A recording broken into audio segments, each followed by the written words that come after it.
I could have gone the other way.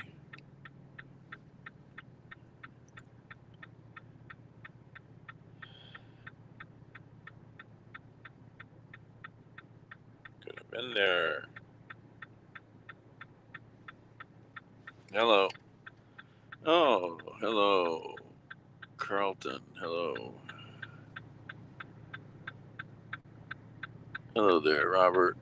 Oh, hey, Rob. Oh, hey. Hello, everybody. My hands are cold. The sun is out, but it's cold and windy. It's 37 degrees.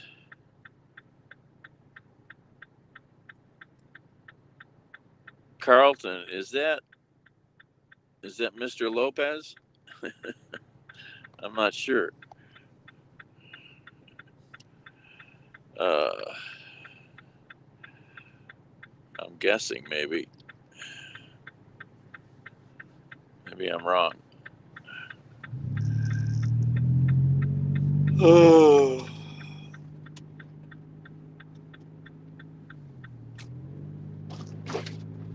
If you're here, say hello, because I have no idea to know if you're here. I can see your comments from Happs, from Periscope, and from YouTube. And I wasn't paying attention to my directions, so I drove down the wrong street to get to the drugstore. Silly boy.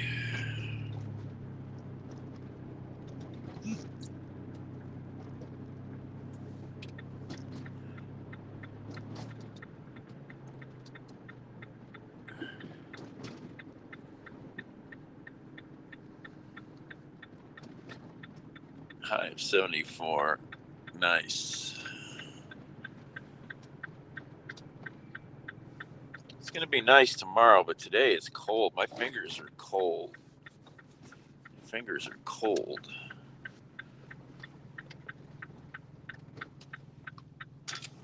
All right. Pick up this delivery here.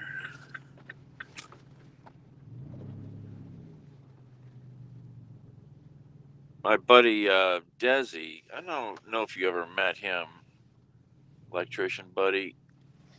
He's living in Vegas now with his brother. He's in town right now. We had lunch yesterday. The boys had lunch. Stories were told. Warrants were not issued. Statutes of limitations are mostly up.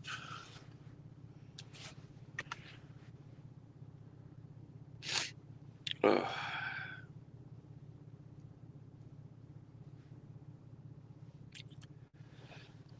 All right, let me go inside. I'll be right back. This is a very quick delivery.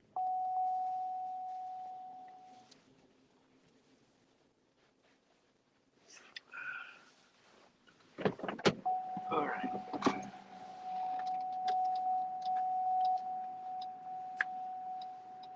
Yeah, take the keys.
Oh, great. Great, great, great, great. Hello.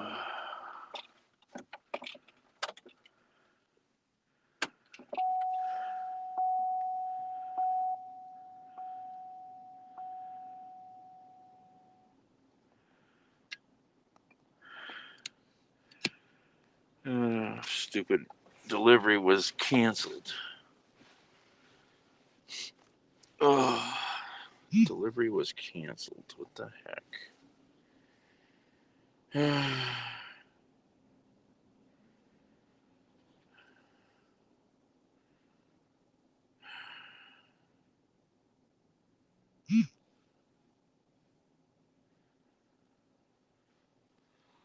Oh, doggone it.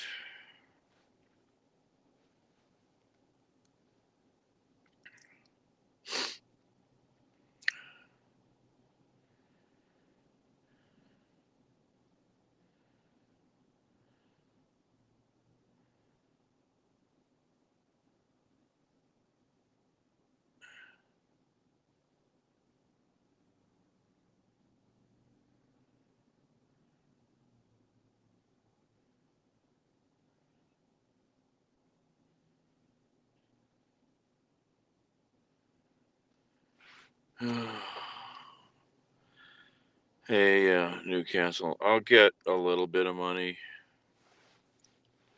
Ugh. This doesn't happen often. It's only happened to me maybe 3 times.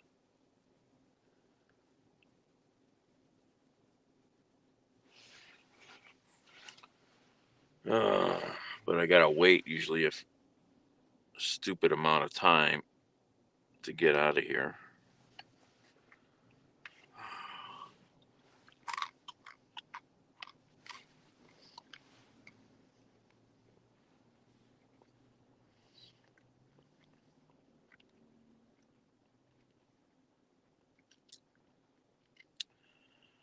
What was I just gonna do?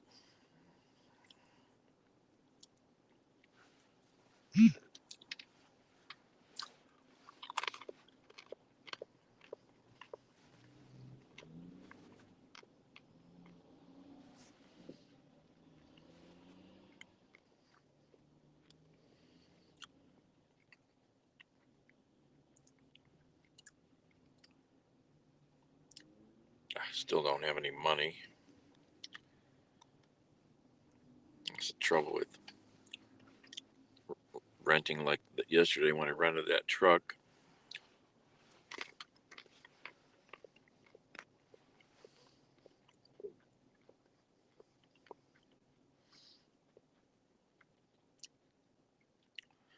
They're gonna hold my money for, days from the deposit.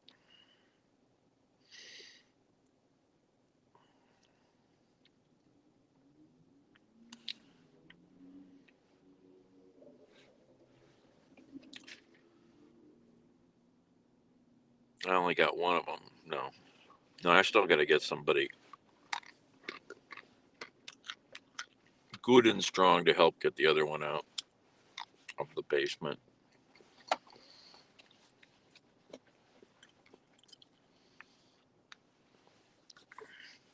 Where it's at.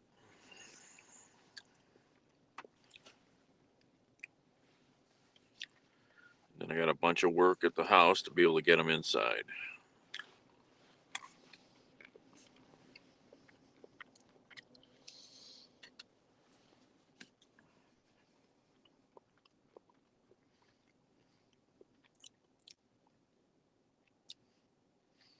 Levitate it.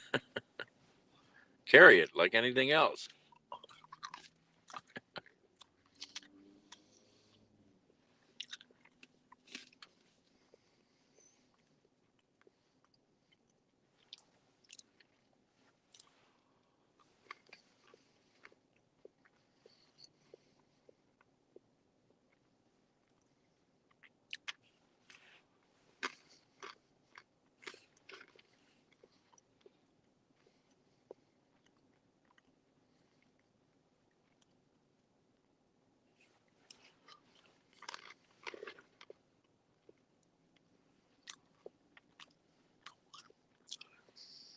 Nuts. Bonjour. Loose. Yeah, that's easy.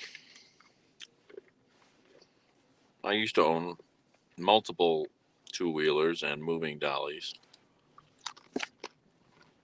I can borrow that.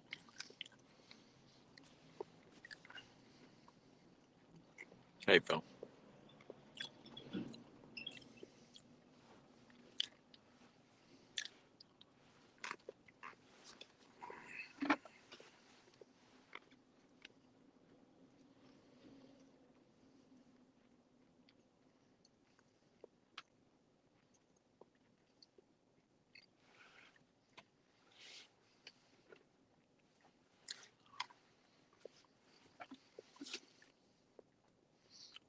Man, it's cold out there.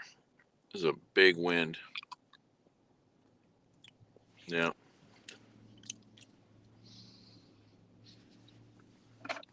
I am a bit.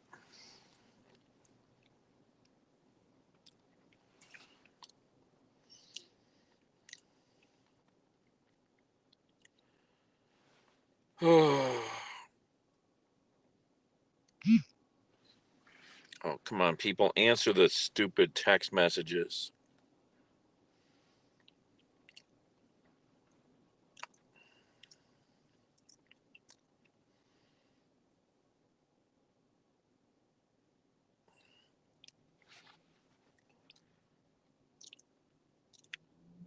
Hello again, pit crew. The drugstore said these orders were canceled earlier.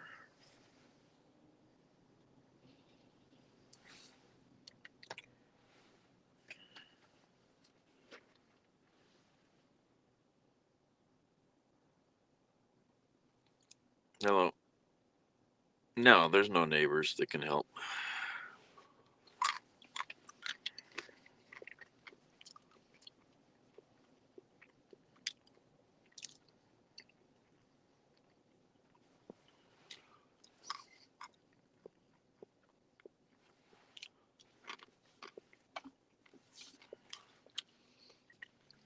I don't even really know them, but next door is just women and kids. Next door to that, he's got a slipped disc. On the other side, that guy broke his foot or fractured his something. You know, everybody's useless. They're all broken. Just like at my friends my age, they're all broken.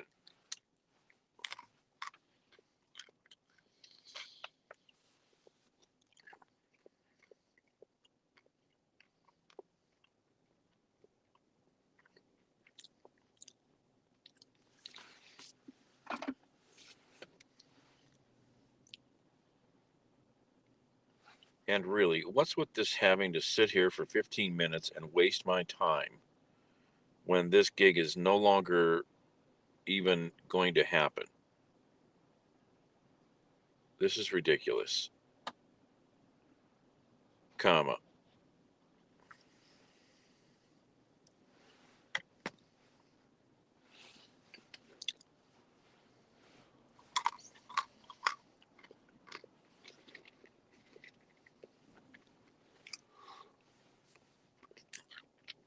Most likely.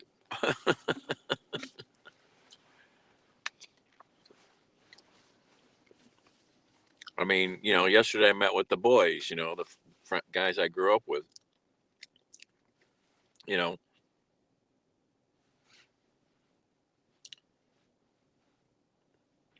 yes, they said these orders were canceled this morning. That's what she told me. Why did you come here?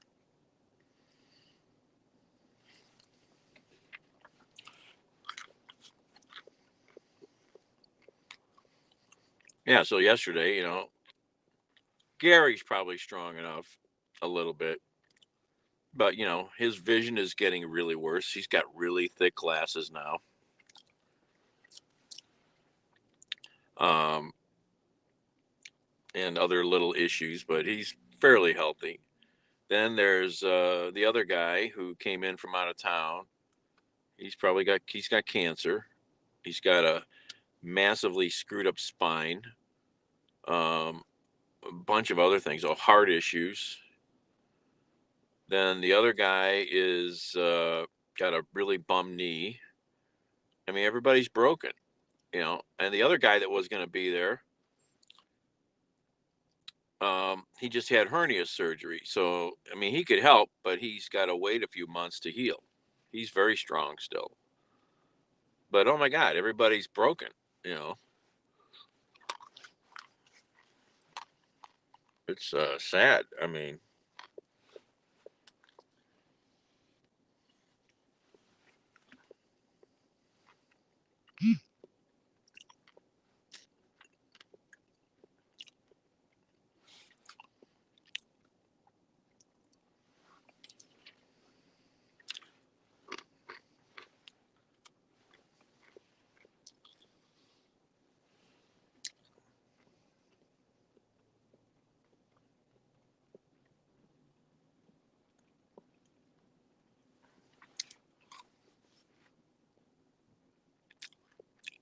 something like that.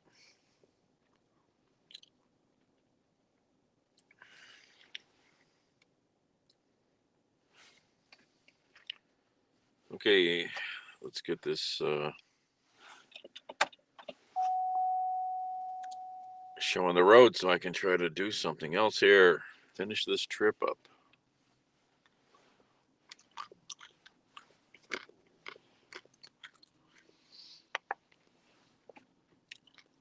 Some older, some younger.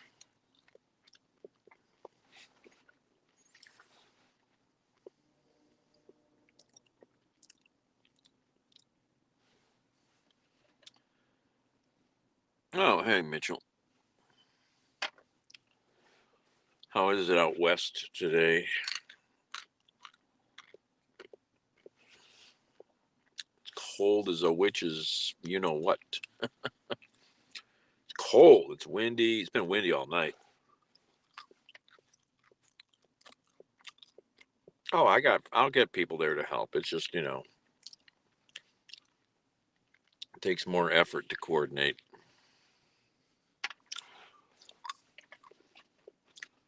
Oh my gosh, so freaking cold. We've had 50-mile-an-hour winds like all night. Crazy gusty winds all yesterday and last night and still today. It's cold though. I don't know which way the wind's coming. Which way? It might be coming in off the lake. That would make it why it's so cold.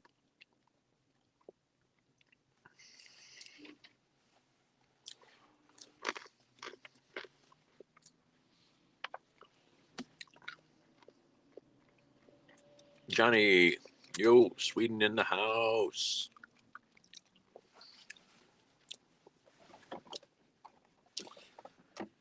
All right. Johnny gets a squeak. Oh, hi, Johnny. Ooh. Oh, hi. It's going to be warm tomorrow. Next few days, it's going to be into like 60. Getting up to 60 without this wind will be fine. Even 40 without this crazy wind. Yep.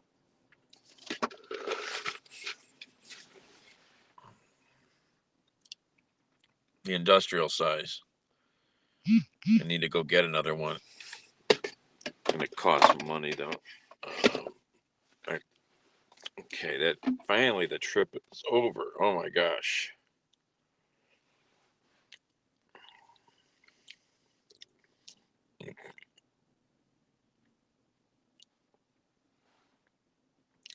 Did they pay me for that? Yeah, not much money. Jeez. What a waste. What a friggin' waste.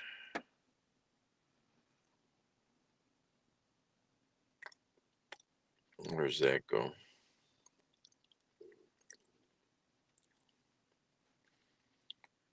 What is this? No idea what this is.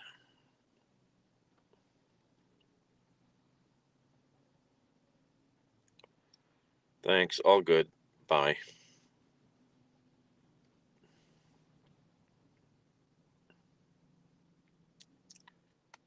All right, wasting time. I need to find something to pay. Come on here.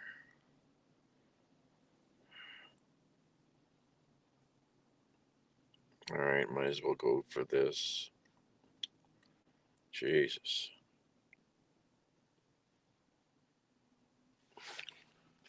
Try to go get this delivery at Walmart. Rain and wind. Hey, Jay. Uh,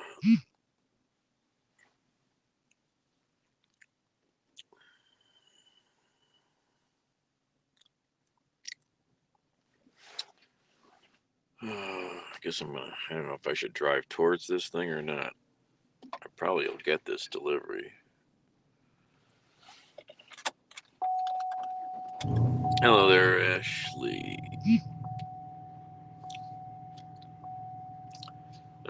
Delivering other stuff right now. Gonna try to go to Walmart. This delivery turned out to be canceled, which is always a waste. Let me think. What's the quickest way to get to Walmart from here? Kind of got a problem to get there from here. It's kind of one of those you can't get there from here routes. Let's see.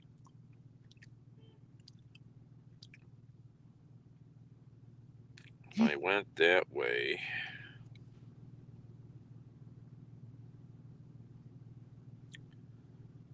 would that work?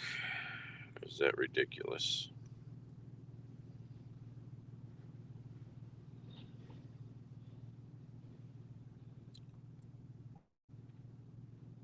Gotta go around the airport. That's the trouble. There's just no quick way to get there from here. That way, you gotta go all the way back up there. So, probably the quickest way.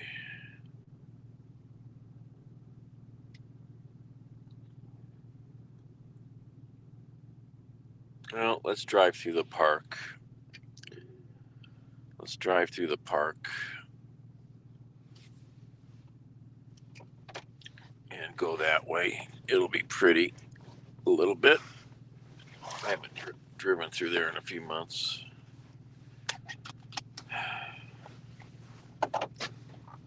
Which way are we going to get out of here? Yeah.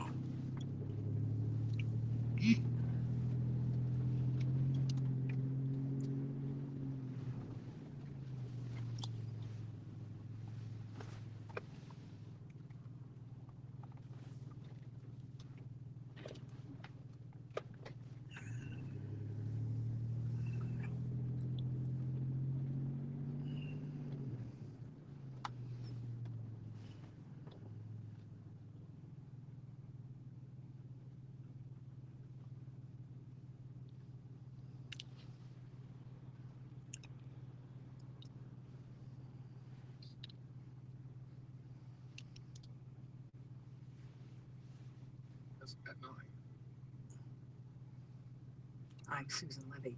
U.S. health officials are relaxing social distancing recommendations for schools, now saying that students can sit as close as 3 feet from each other in the classrooms. The new guidelines from the Centers for Disease Control and Prevention still call for 6 feet distancing in cases where masks cannot be worn. Congressional Democrats are pushing a federal bill that would give nonprofits $50 billion to help them retain employees, hire newly unemployed workers, also to expand their operations, all to combat the effects of the coronavirus pandemic. The bill would give individual nonprofits grants of up to $3 million. A Russian man has pleaded guilty to offering a Tesla employee $1 million get computer malware into the electric car company's massive electric battery plant in Nevada. Court records say it never happened. You're listening to Here and Now. Yeah, that's a pretty crazy story there. Yeah, it's a beautiful sky, but it's cold as a witch's wit. Yep, one of those things. There's a cold breeze. It's windy coming in off. I don't know where the wind is coming from. It's cold. Cold.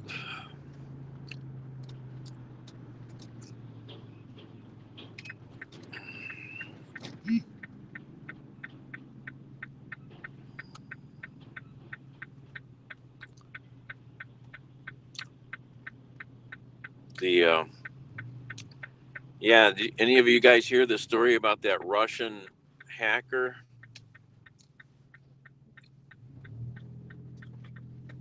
Or this guy, this Russian just pled guilty. He was going to pay a hacker $1 million. Wow, the river looks up pretty high. Wow, the river is up pretty high. Well, that's right. We had all this rain yesterday.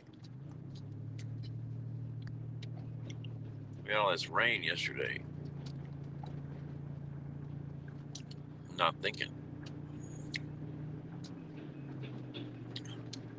He's going to pay this guy $1 million to put this malware into the Tesla battery plant. I mean, that's pretty crazy stuff. Who was this guy working for? Yeah, tomorrow's going to be warm. So, just today's nasty. Yesterday was rainy. Like I said, we'll go through the park here. We'll stop for a second. I'm going to stop for a quick second here. I brought you guys here, some of you people, a few months back. I think it was at nighttime, though. I don't know if it was daytime when maybe I brought you here in daytime. All right, we got this other delivery. Cool. Oh, you've got a Tesla? Let's go look at the waterfalls real quick here.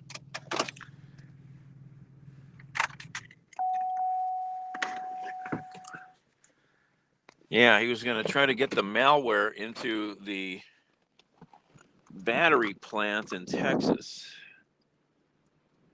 And, you know, obviously he had to be working for somebody to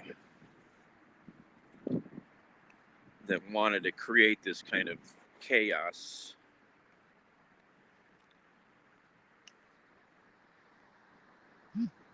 Oh,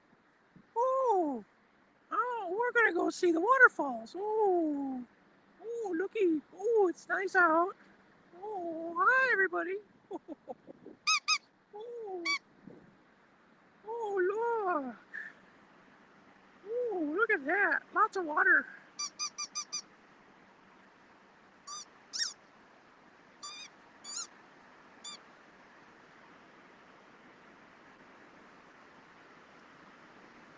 Look at all that water today. We had a lot of rain yesterday.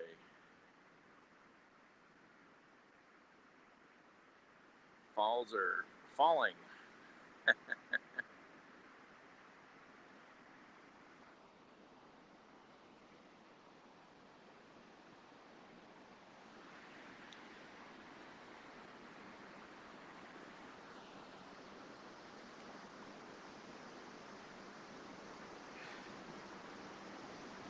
That's Fredo. If you haven't met Fredo, that's Fredo. Yeah, Mother Nature is a good architect. Isn't that just gorgeous?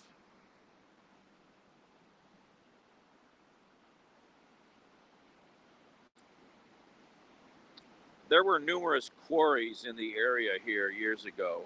Berea sandstone. We're in the town of Berea, Ohio. And that's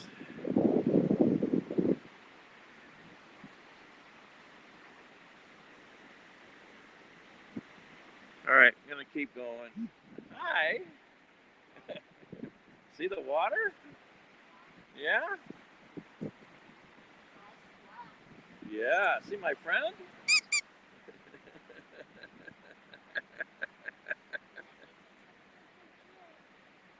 Oh, you got a tablet, huh?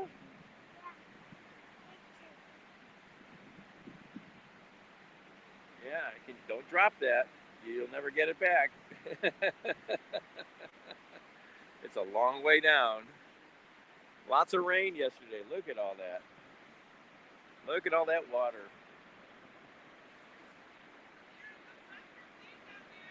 I told him. He almost did it over the top. I says, "Don't do that. You'll never get it back."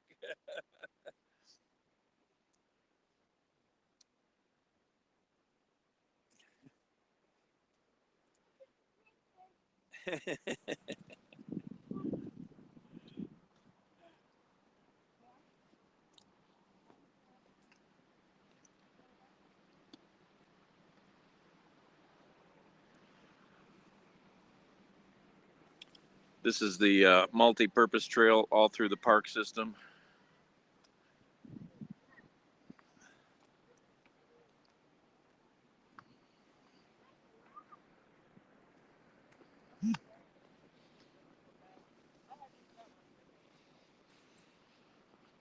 Got a bicycle out. We got a runner over there. This is where we were at.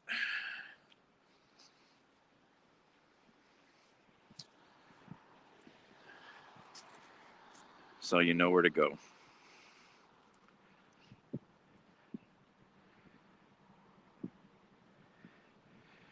And we'll drive through the reservation a little bit to get up to where my delivery is.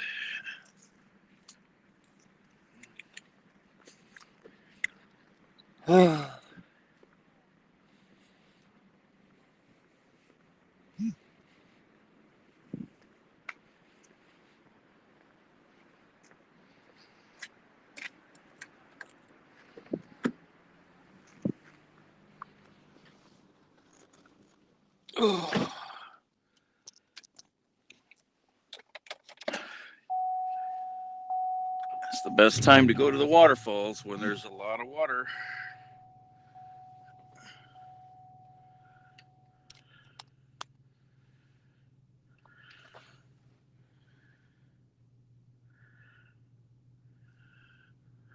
There goes the runner. She's going back now. All right, let's start this trip.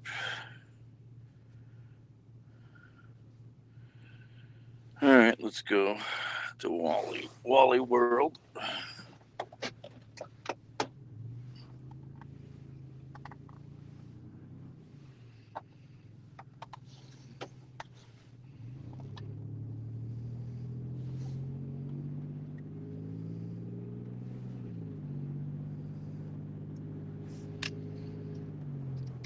So if you don't know anything about Cleveland, we have a great park systems here. Fantastic park systems.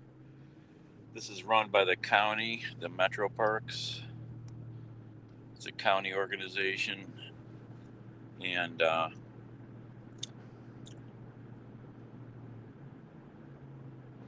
this parkway basically circles all of Cuyahoga County.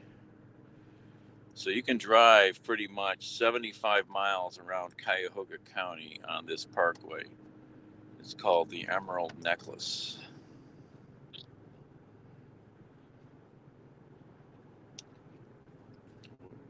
And this is just some of the parks. We've got so many good parks around here. Lake County got some amazing parks. We've got the Cuyahoga Valley National Park just south of town.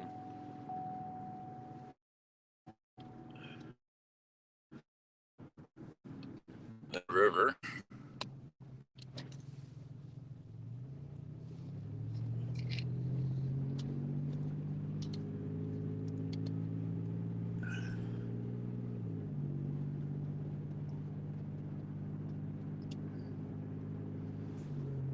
Nearly 40 detained since the coup, including one today from the BBC. A half-dozen media outlets have also been shut down. And the junta also cut mobile data service this week, preventing protesters from using their phones to live stream the protest and the security forces' crackdown to the world. But the shutdown hasn't stopped those images or the people outraged from getting out.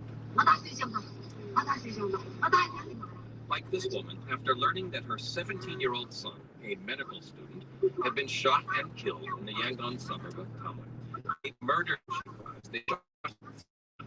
He wasn't even the throttling of the internet hasn't stopped citizens from posting videos of the security forces threatening people either. Like this one from the Yangon suburb of North Okalapa on Wednesday. Security forces had just removed a makeshift barricade erected by protesters to slow the police and army down. Attention, everyone who lives on this street, the officer bellows. If we come back,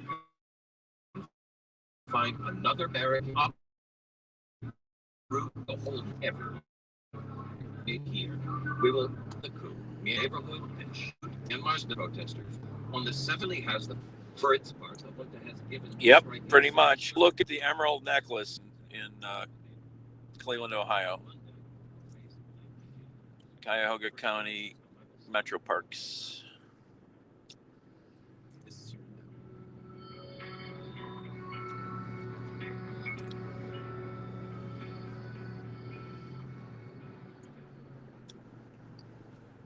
Coping with COVID-19 stories heard on 90.3 WCPN are generously funded by the Third Federal Foundation and University Settlement. For more information, visit ideastream.org. Coronavirus.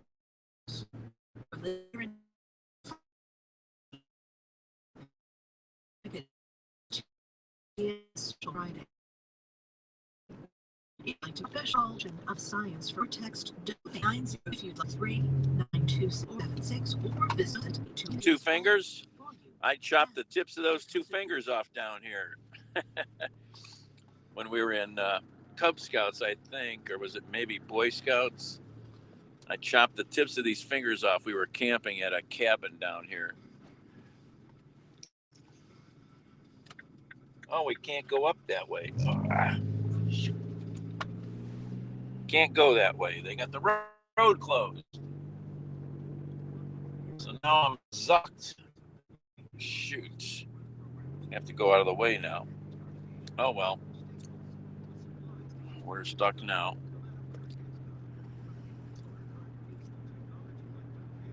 I should go back to Little Cedar Point.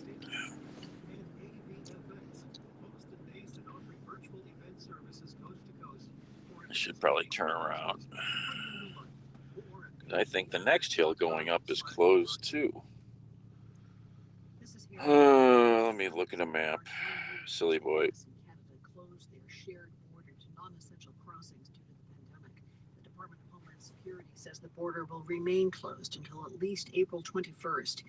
In the meantime, every weekend, rain or shine, Peace Arch Park in Blaine in Washington State becomes a meetup spot for families and couples separated by a border. The Northwest News Network's Tom Bonsi takes us there. Before the pandemic, you'd find around 50 people visiting Peace Arch State Park on a late winter weekend afternoon. But last weekend, more than 1,000 spread out across the manicured lawns of this cross-border park. 3 generations of the Wilson family among them. This is Jack Wilson. I'm the grandpa of the group. Jack is from Nanaimo, Vancouver Island. His descendants live on both sides of the border.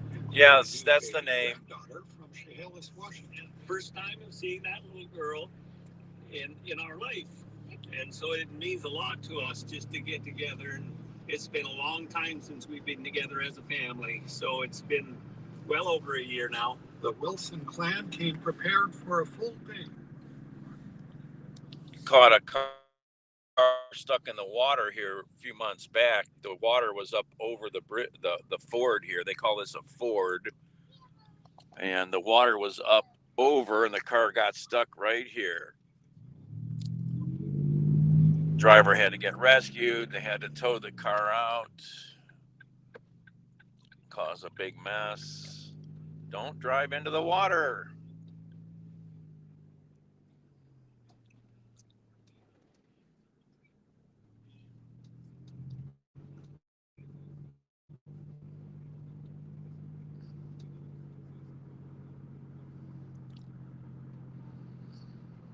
It's an old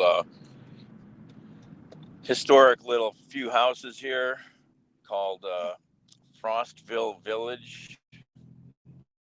been saved.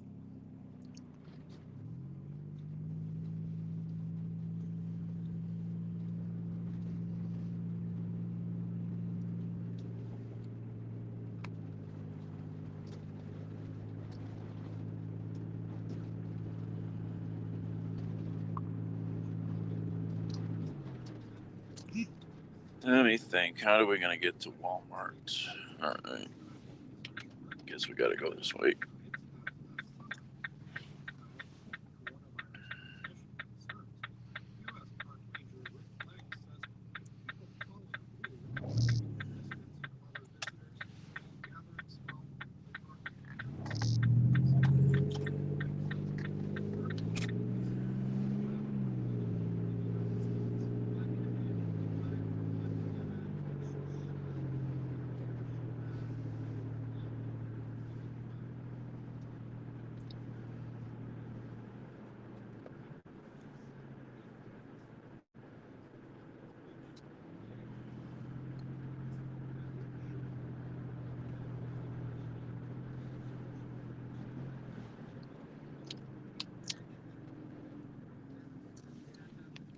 Yeah, there's the valley, the river valley where we were.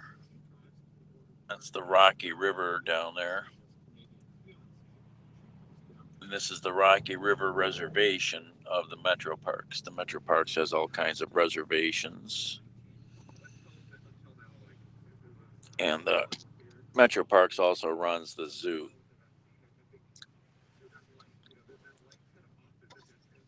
It's really a pretty awesome zoo.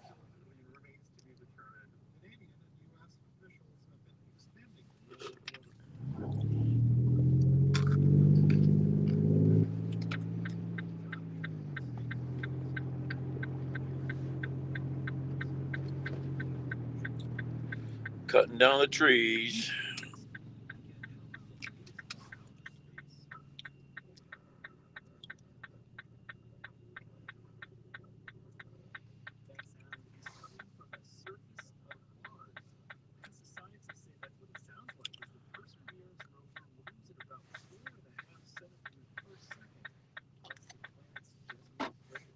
The rover landed there on February 18th. It's equipped with 2 microphones, and Perseverance will be assembling a sort of Martian top 10 list of audio. NASA says this sound is the clanking of metal wheels on the Martian surface.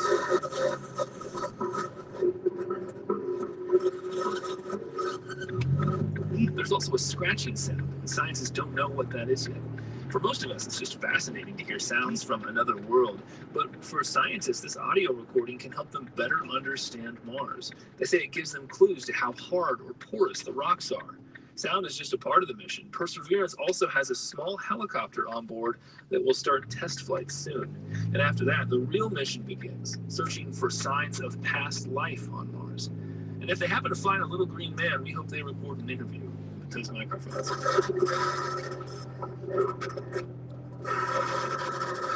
Whoops. Here it is. Here it is. A production of NPR and WBUR in association with the BBC World Service. I'm Peter O'Dowd. And I'm Lisa Mullins. It's Here and Now.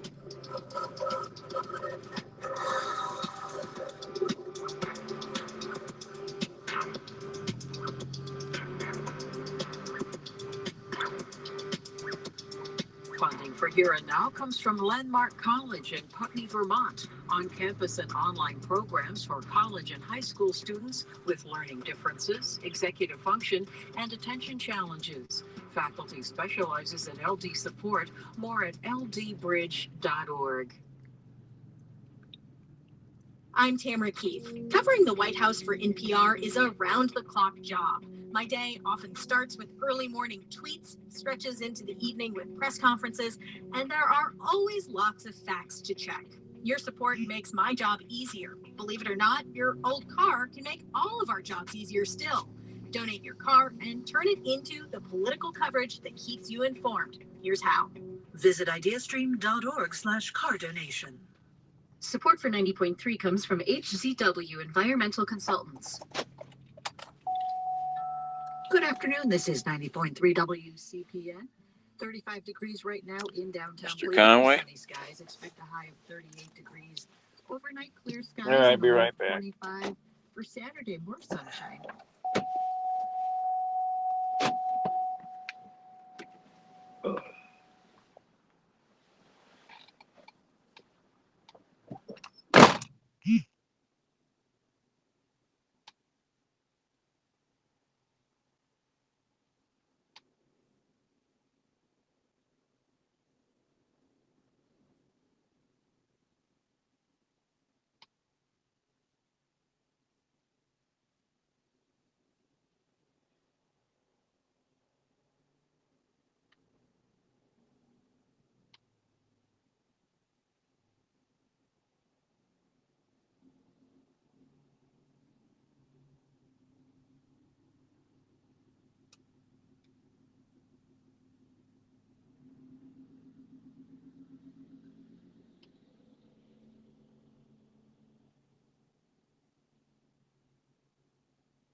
Checks and steered funding to the agency. Back in 1986, then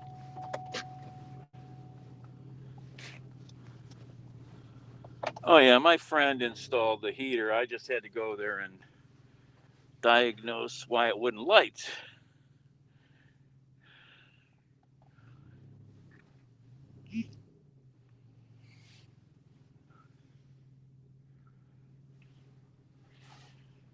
And that was pretty easy.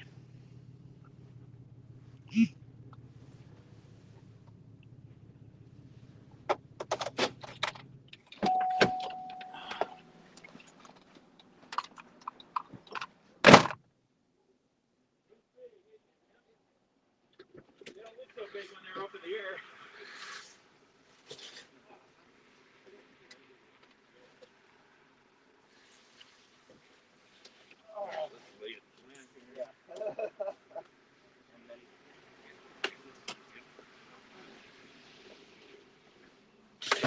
where's that stupid sticker? It's probably on the other side. Yeah, see it? Alright. It's the biggest, stupidest thing I picked up. Good rest of your day. Thank you. Yep, let me get that. Oh, There you, you go. yep.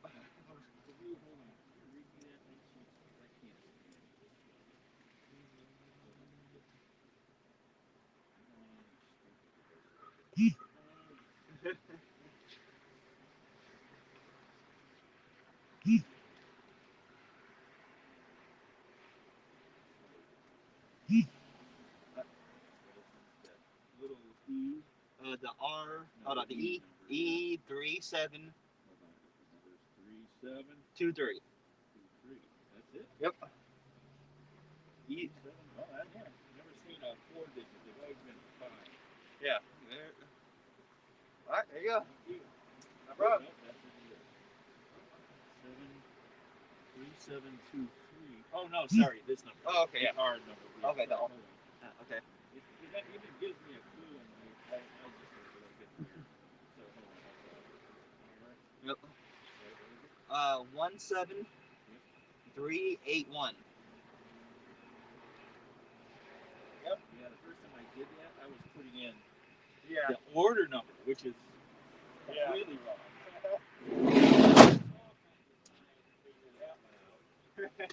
But now I know. Thank you.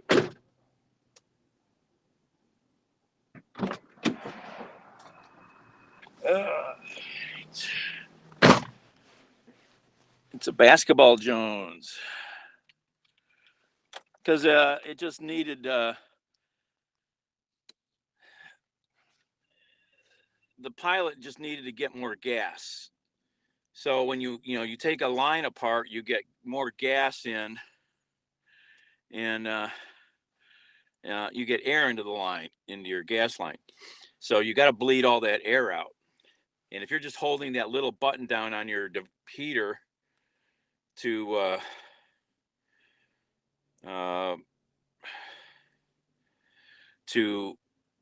get the pilot to light the first time, it's got to push all that air out through a tiny little pipe, So the best way is to just crack the pipe open until you smell gas and hear it coming out. But don't have any fires around. And then you close the pipe up, then go and try and light, and it lit right away. It's just frustration on a user's end because they don't know that kind of stuff all the time when they, people do things. All right, where are we going here? Where are we going? Oh, over there. I see. Okay. So, I guess that's the quickest way. Or is that a little quicker? We'll go that way. All right.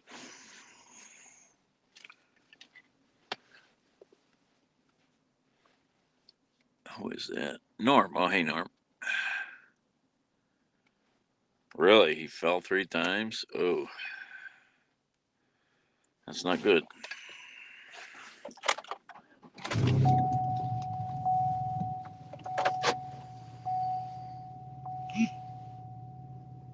All right, let's see. I got to get on the highway. Well, since I'm way over here, I guess we'll go this way.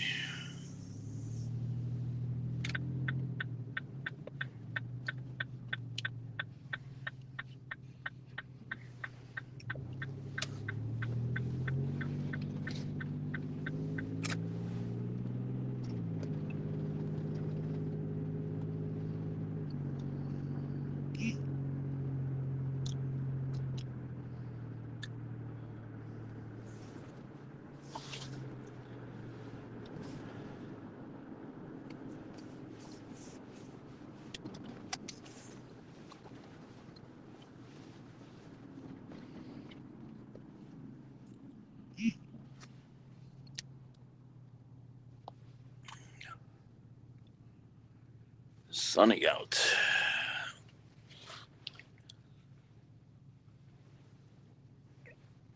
Do the sunglasses help you guys?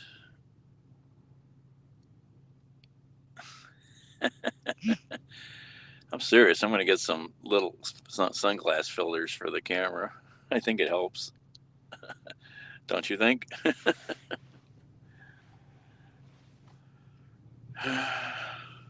Environment. They clearly survive these sort of specialists. They clearly survive. I don't know if you can see the flag out there. Look how windy it is. See how that flag is blowing straight out. And it's coming right off the lake out of the north. That's why it's so cold.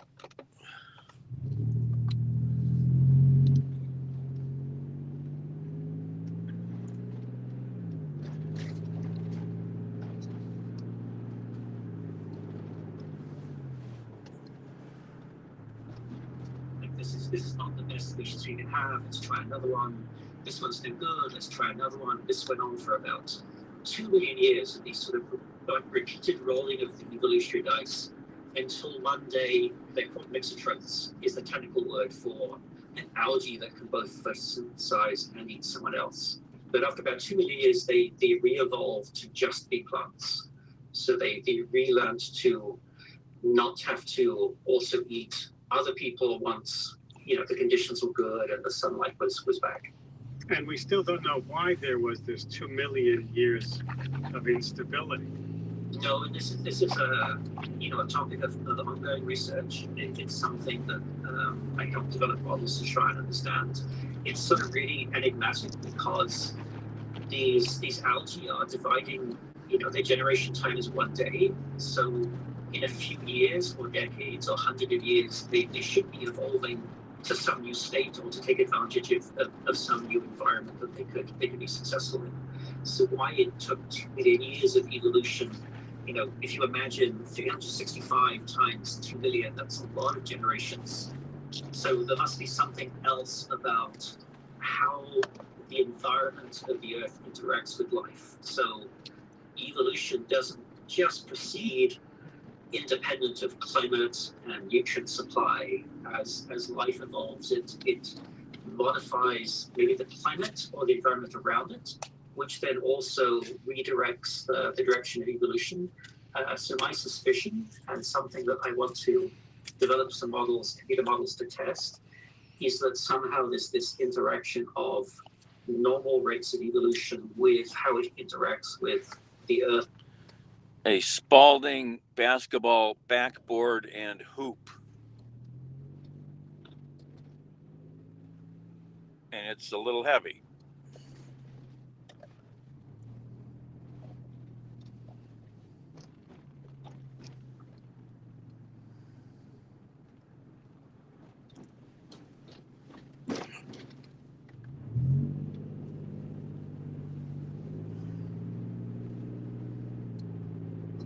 Operating at its normal rate. So we certainly had production in the ocean and different trophic layers and fish, but there was something still not right about the ocean for about 2 million years, and then once these mixotrophs reverted back into being just the palms of the plants again, this settled everything down, and the carbon cycle reverted back to sort of a normal mode of operation. And over the following sort of 10 million years, then diversity gradually increased until we got back to roughly the state prior to the impact. I find it surprising because I don't know much about oceans and mass extinctions, but do you find it surprising how short a time it took for ocean environments to collapse after that mass extinction? Or what, we're talking 2 years? Isn't that basically nothing in geological time? I was surprised thinking about it, how vulnerable the entire ocean ecosystem is. There have been many mass extinctions over Earth history. This one is super interesting because it seemed to strike at the very heart of the whole ocean ecosystem, which are the primary producers.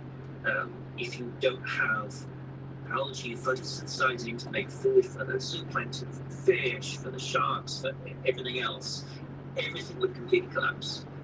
So we lost most of those precious key photosynthesizing algae just after the impact. Probably what sustained us or sustained the ocean at the time was cyanobacteria, which are very, very ancient. They can photosynthesize. They go back more than 3 billion years to very early Earth. And I guess they've seen evolutionary, they've seen a few things in their time. So they're a very, very, very hardy organism, and they sort of provided probably that tiding over of, light-based prime reduction until these algae got their act back together. What do you need to know, or what tools would you like to have so that you know what was happening during those 2 million years? Time machine. I got one right here, back at my office. I have a lot of colleagues who have, very expensive, very complex instruments for measuring tiny ratios of atoms. And these machines seem to get bigger and more complex, and measuring even tinier ratios of atoms to try and learn something about, the past environment. And sometimes I just think, shouldn't we spend the money building that time machine? Because then we can just go back with a beaker and sample. But what I would like to know,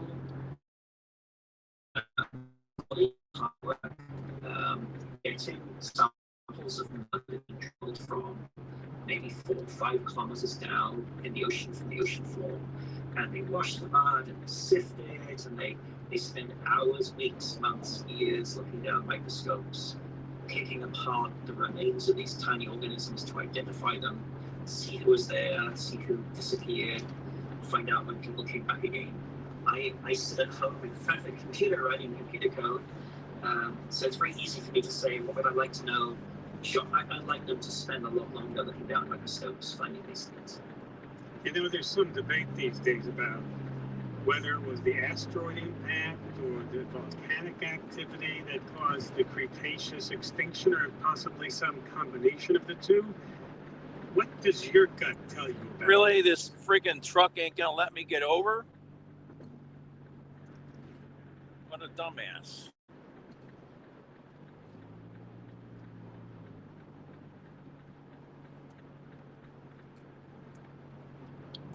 Jeez. Guy doesn't even want to be in this lane. Now he changes lanes. Okay. Nope, I forgot to message this customer.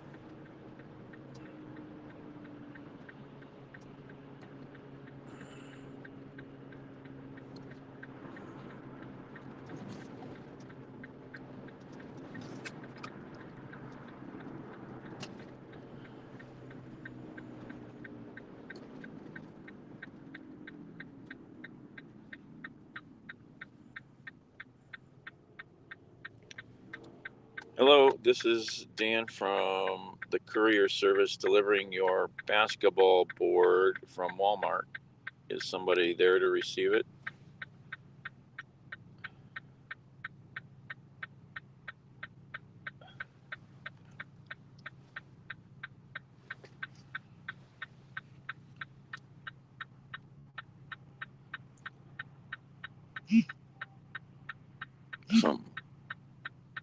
Oops, what did I just do?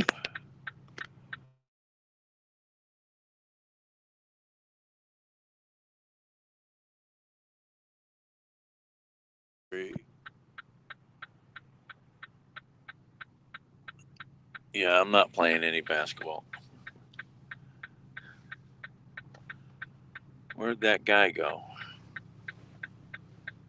Oh, there he is. Make sure he's not in traffic around me.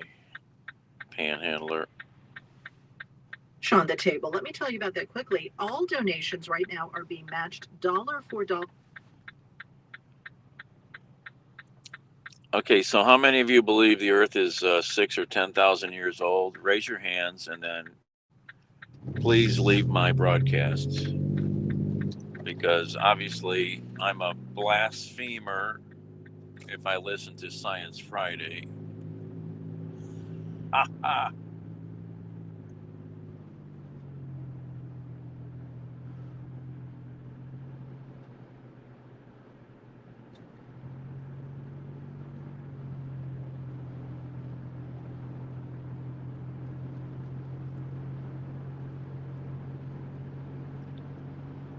Oh, let's see. These people never answer their messages when I send them messages.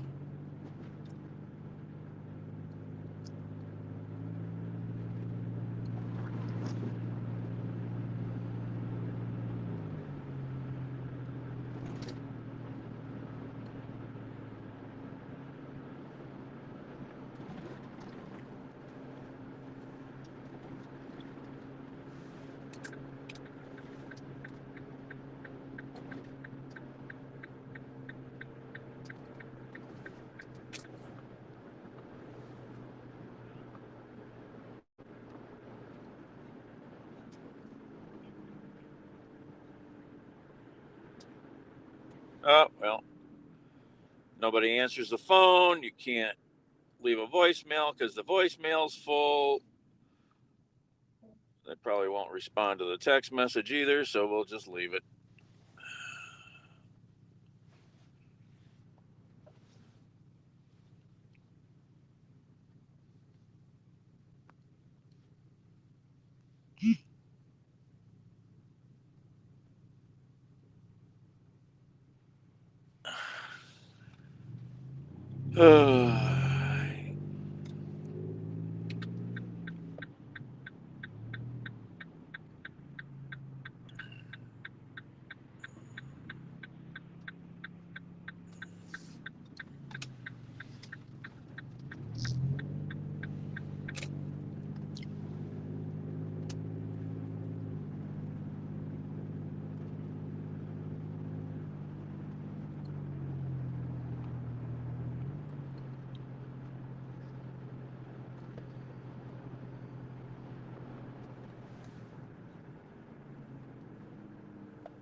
Well, that truck is back now. I wish I had the money to buy that. I could make a lot of money with a truck like that.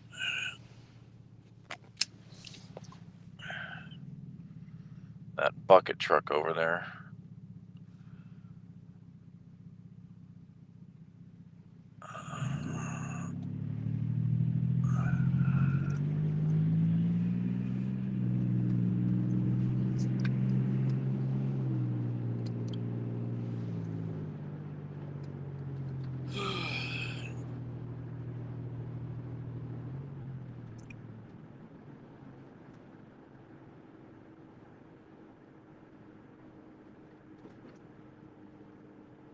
Where are we going? Where are we going?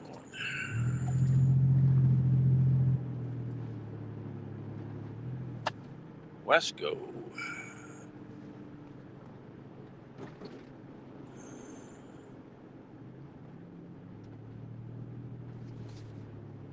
All right.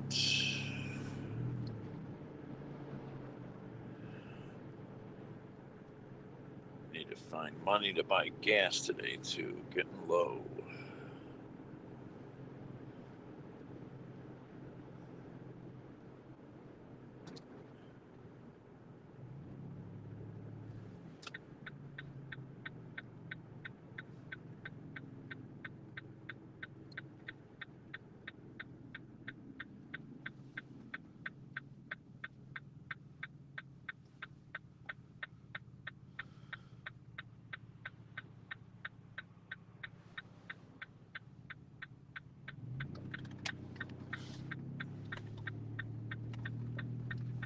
Where are we going here?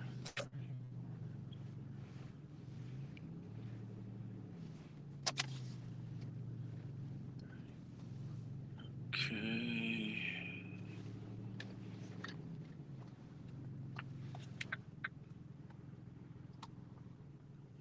Let's see. Could be that house. No, I don't think so. This is it.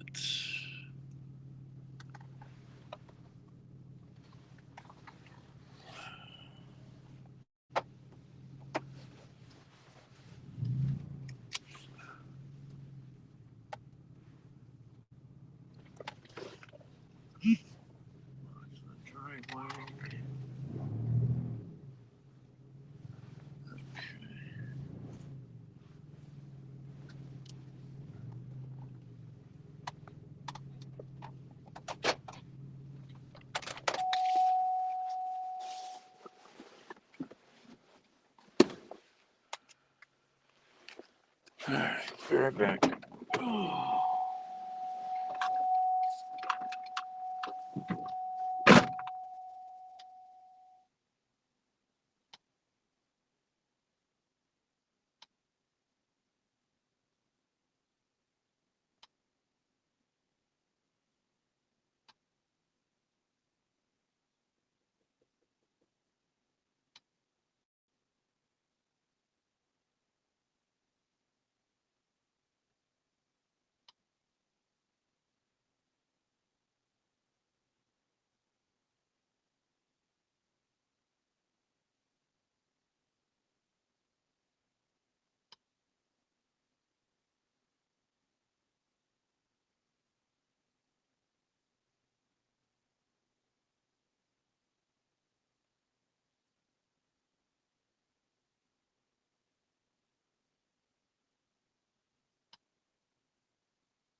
right, I gotta unload this myself. Ugh. It's heavy. All right.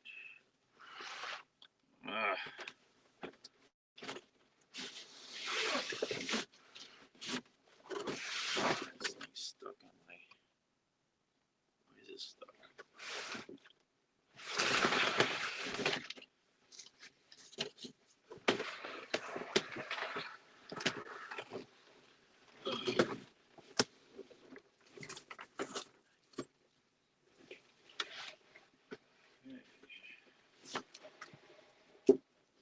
It's hooked on my bag. All right.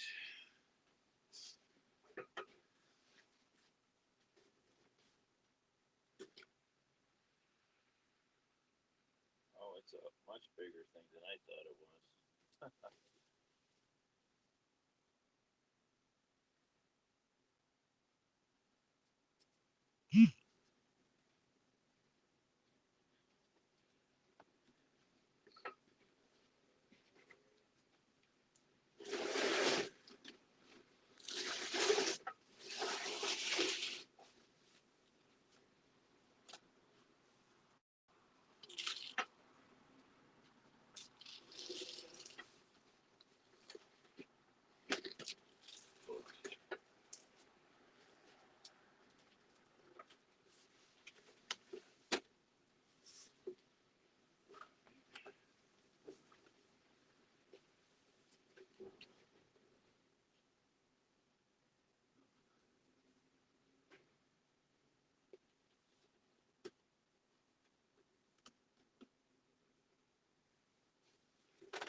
Oh,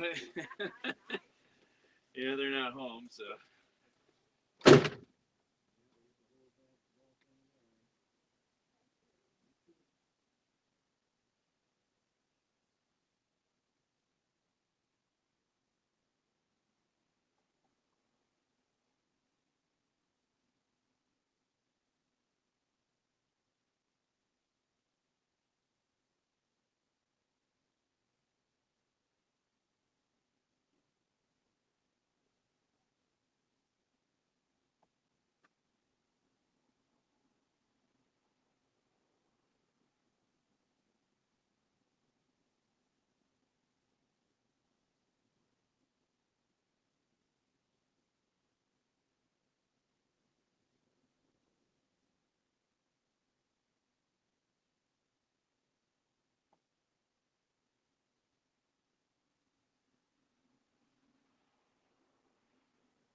All right.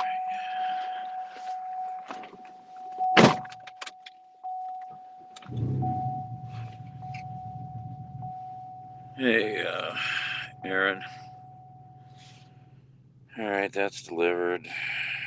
This is not worth delivering. Or is it now? Oh, they raised the price, maybe? Maybe it's worth delivering. $20. Where is that? State Road?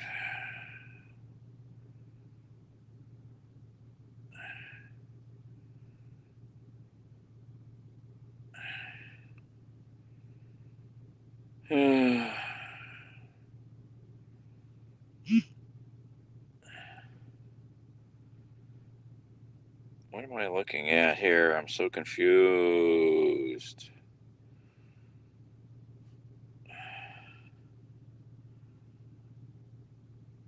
Oh, there we are. Sorry.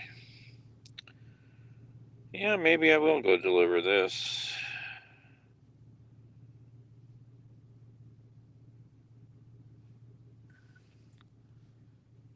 All right.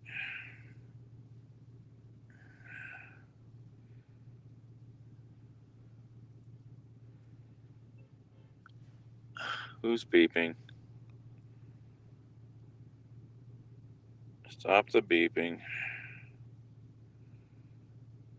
Oh, there's a nice drug delivery, too. Damn it. Shit. Really nice drug delivery.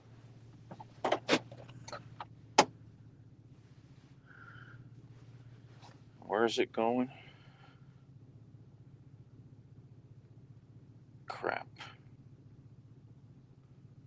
Should have looked at that first before I did that.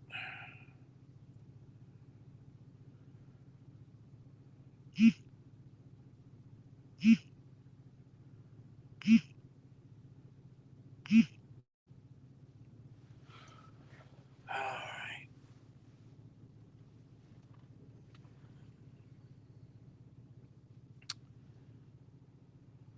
Alright. Oh. Slowly out of the driveway.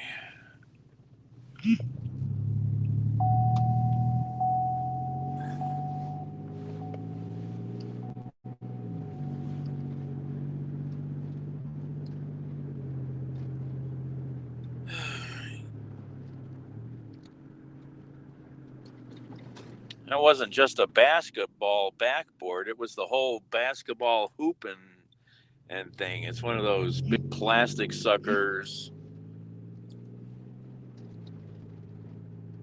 with the big plastic base you fill with water.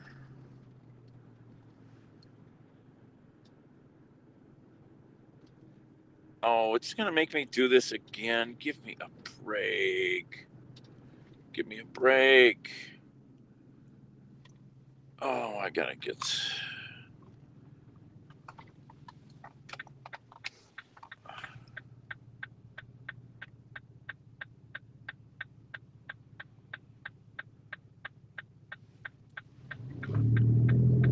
Hello again, support team. Here are my photo IDs. Can you start the gig? Thank you.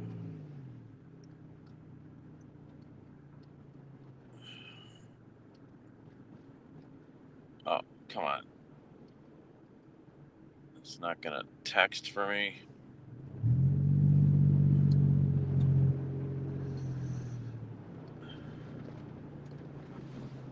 Hello, support team. Can you start the gig? Here are my photo ID pictures. Oh, I gotta change phones. This is so screwed up. Look at this. Won't even start this crap. Can't even send a text message. This phone is so goobered up. I gotta spend time getting that other phone going.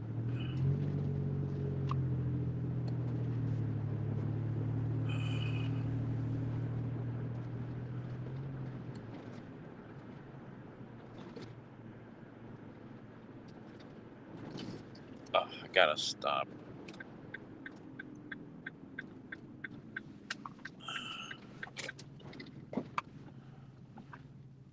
send a text message.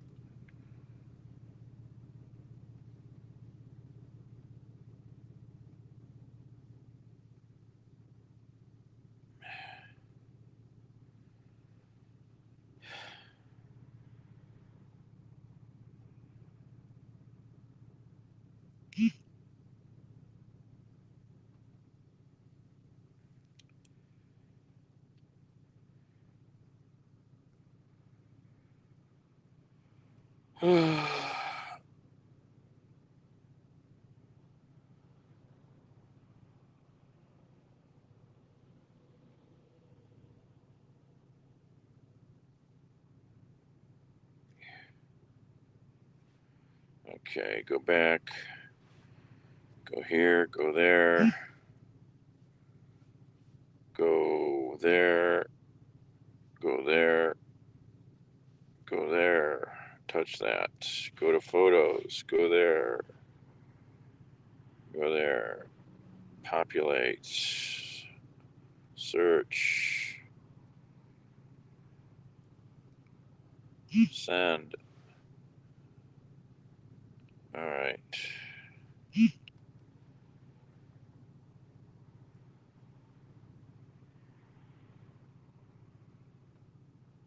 Come on. Where are we going? All right. Going to advance. Which one is advance? I always forget. AutoZone or advance? Which one's which?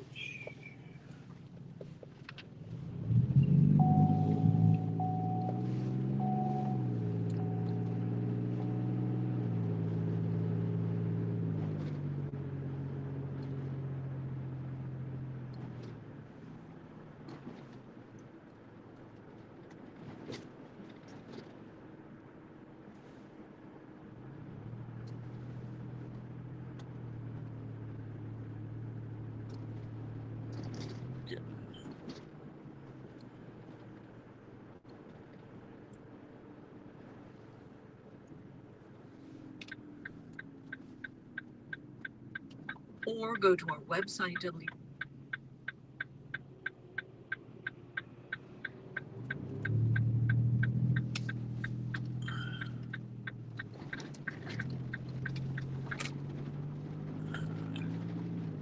This is AutoZone.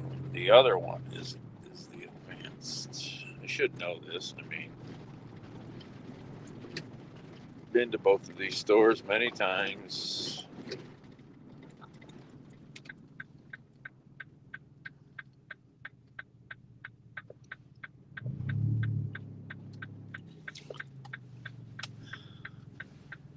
Traffic here today. Wow.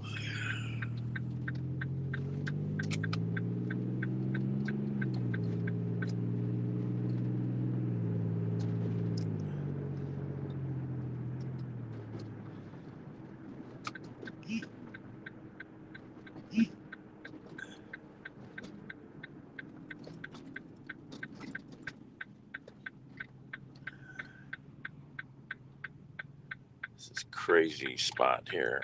Crazy traffic through here.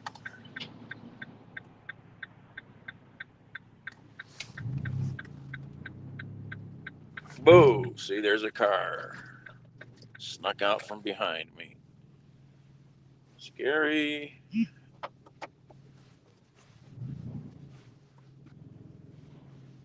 All kinds of accidents here all the time. I hear noises. I don't know where though.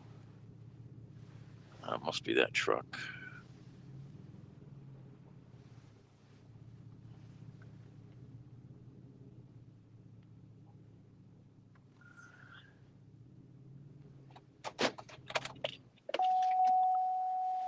All right, did we get this trip started?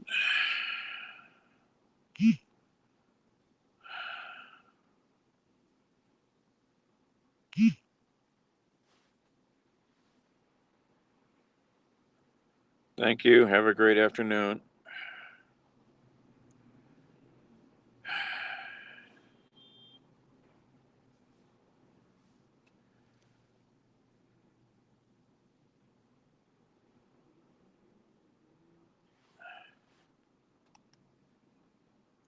start this.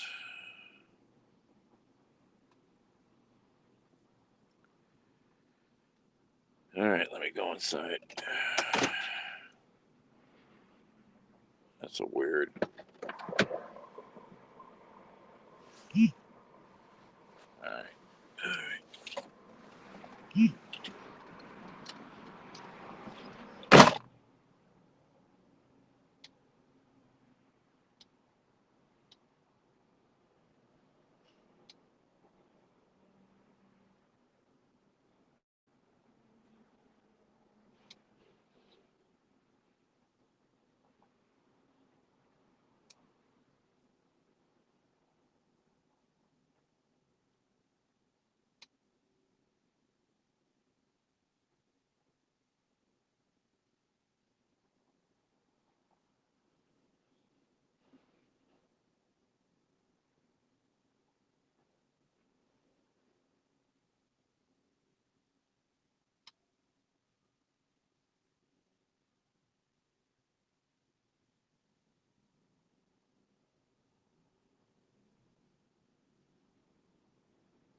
I got some stuff in the way here.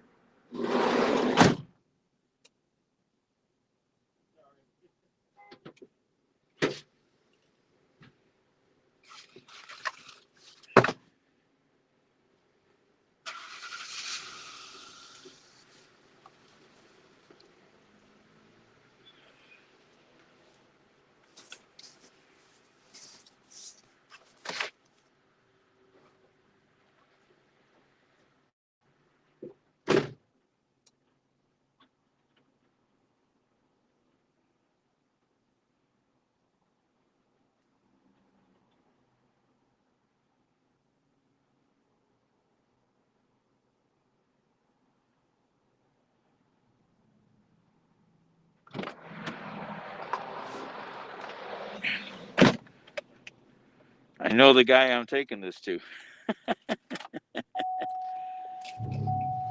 What a small world. But I know lots of people. That's funny. All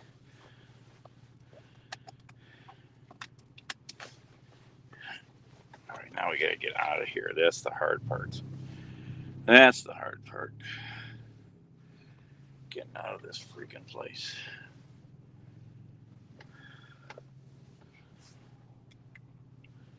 All right, off to Parma.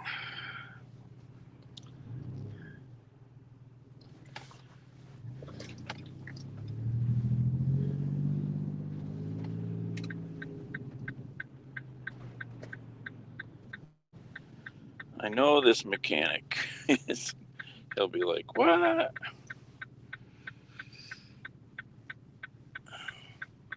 Trouble is, there's a really good little drug delivery. I'm going to probably miss it.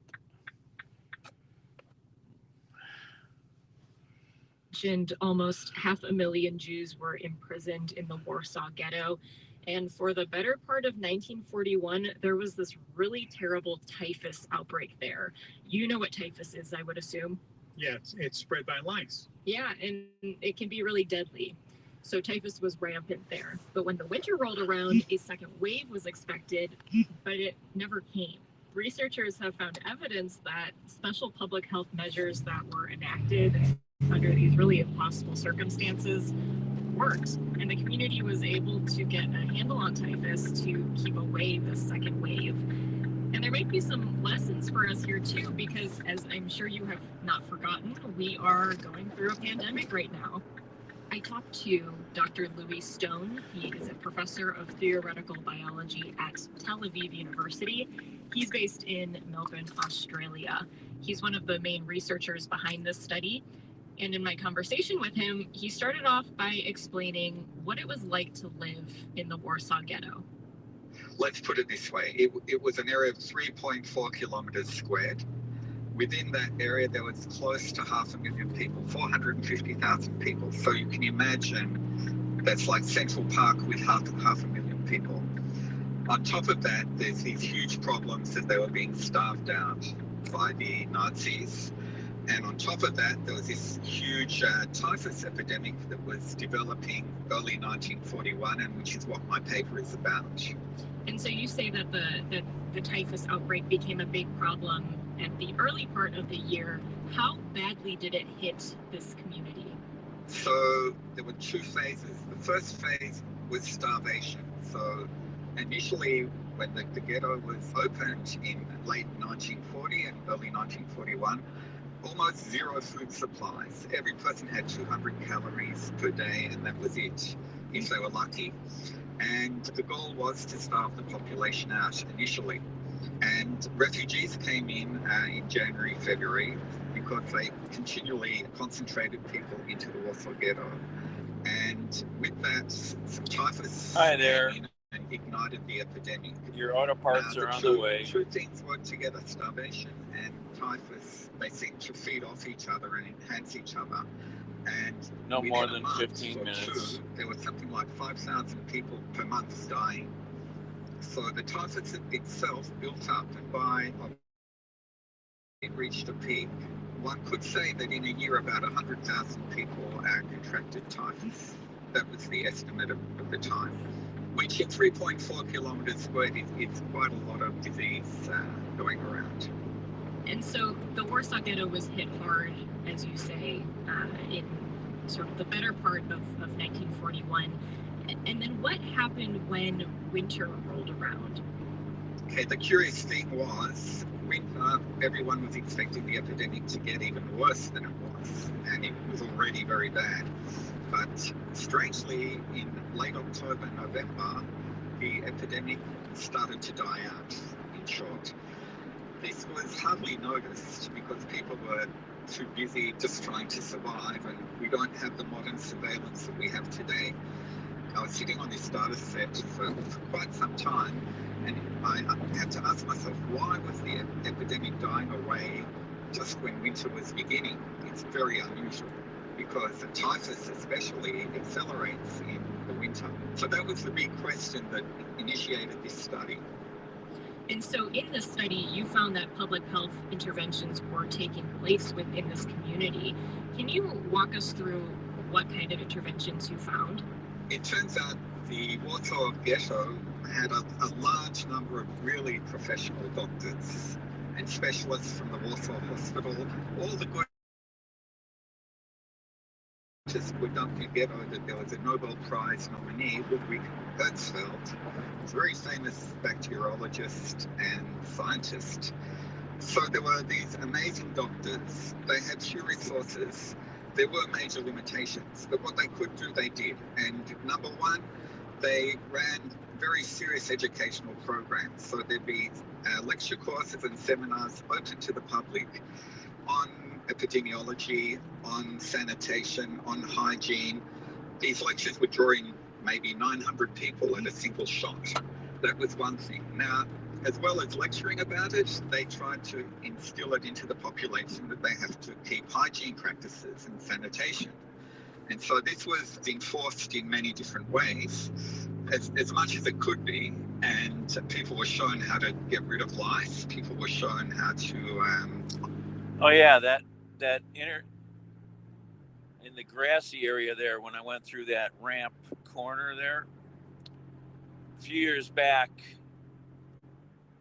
a guy confessed to having dumped a body there, and it was another solved murder. He came and showed them where he buried the body.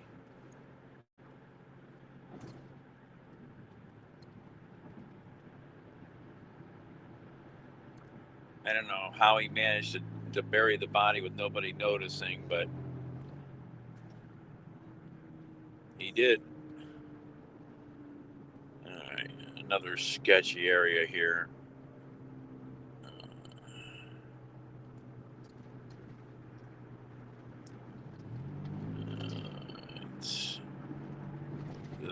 This merging area here produces lots of accidents because you've got crazy lane changing people sometimes need to do.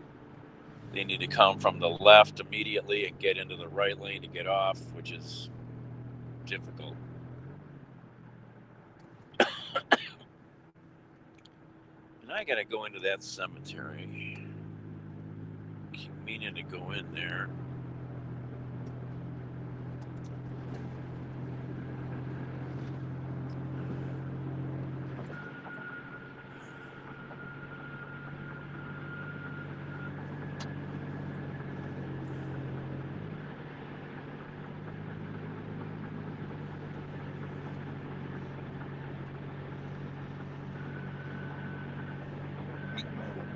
The only way you could do it is if, say, 70% of the population got infected. But we know that 70% of the population didn't get infected. So something really had to dampen the epidemic in November 1941. At the same time, we know that there was this huge effort. I mean, there were only two things on people's minds in the lead up to November. One was food, and two was how to get rid of this epidemic. So there was a huge, huge effort to try and do anything to get rid of it.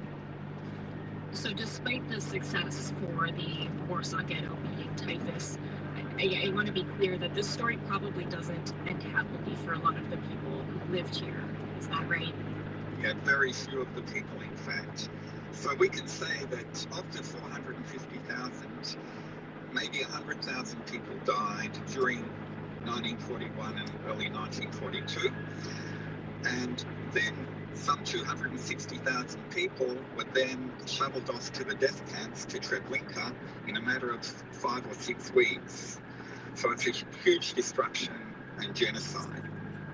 What we're living through right now with the COVID-19 pandemic obviously is not directly comparable to what was happening in the Warsaw Ghetto with typhus. But it does seem like there might be lessons that can be learned in terms of how successful it seems they were at harnessing public health interventions. Do you think that there are takeaways here for us in this modern time? As you said, COVID is a very different disease. COVID is a virus, typhus is a bacteria. But having worked with epidemics for decades, we always go back to previous pandemics or epidemics and try and get lessons on how to handle the next one. So yes, definitely intervention methods were helpful and always will be helpful in epidemics. I mean, these are things we learn from epidemic and pandemic after epidemic. There's no doubting about it. We have unfortunately run out of time, but I would love to thank you for joining us today, Dr. Stone. Thank you so much. Thank you very much. Thank you. Dr. Louis Stone, a professor of theoretical biology at Tel Aviv University. He is based in Melbourne, Australia.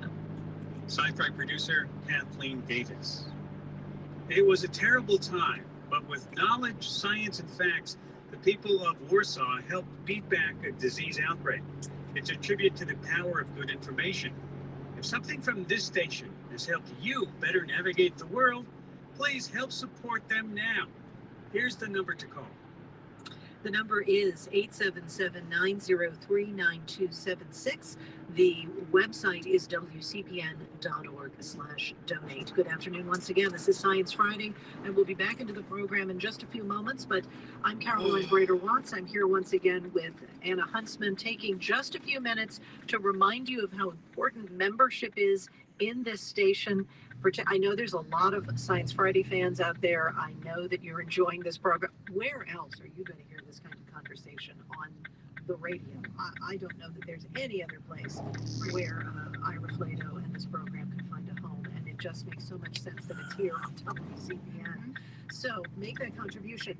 Now, Anna, good news here. You know, we have this matching money in place right now. Everyone's donation being matched dollar for Traffic, dollar. lots of traffic. Generosity of board member, Idea Street board member, Lauren Richmine.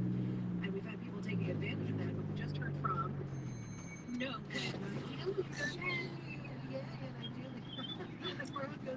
Wow. And fight urban blight.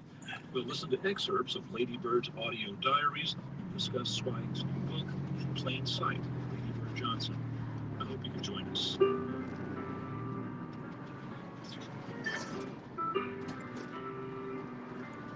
See, gasoline was $2.39 a gallon for gas back on the west side. It's $2.69 over here or whatever. 30 cents a gallon more. Talent, Phyllis Myers, Sam Bringer, Lauren Krenzel, Heidi Saman, Teresa Madden, Anne Marie Baldonado, Thea Challoner, Seth.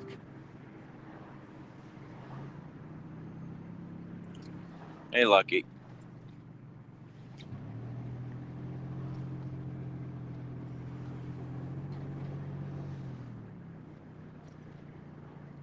All right, we gotta go a few more blocks up here.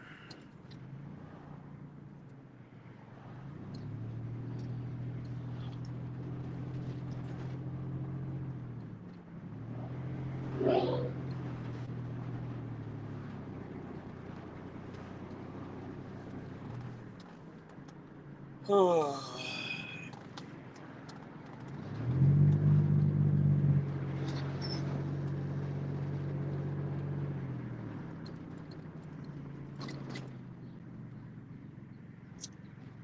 How's it going, Lucky?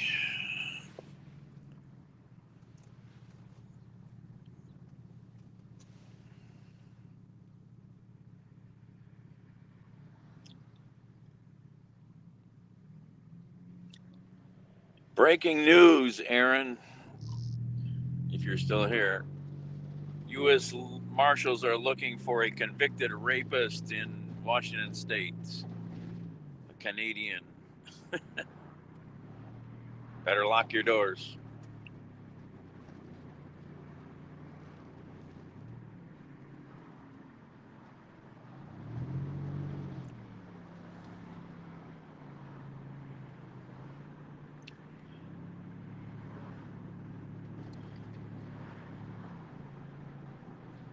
All right.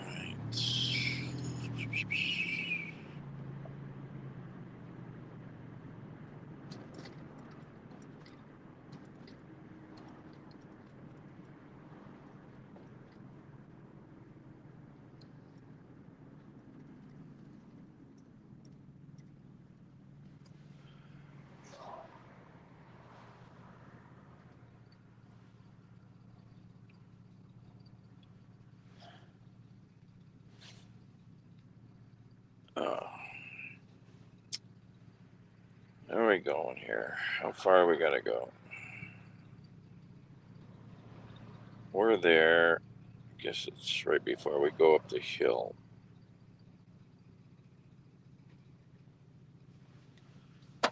Oh, yeah. I might go do something fun tonight. Something really enjoyable.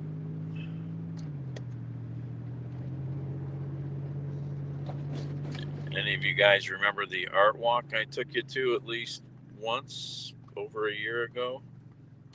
The big indoor warehouse art studio building? Well, they're open again tonight. I think it's the first time in like a year. I might try to go.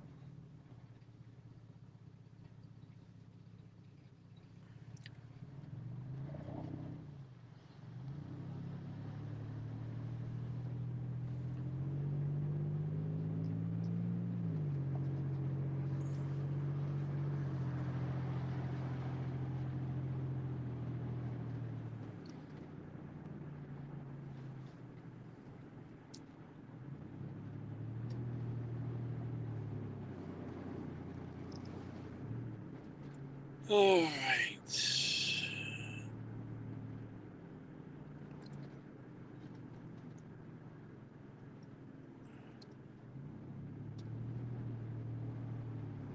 It's going to be a hoot to see the guy I'm delivering to. I haven't seen this guy for sure in over a year, maybe 2 years. Good mechanic. Maybe I can get him to do some work I need done.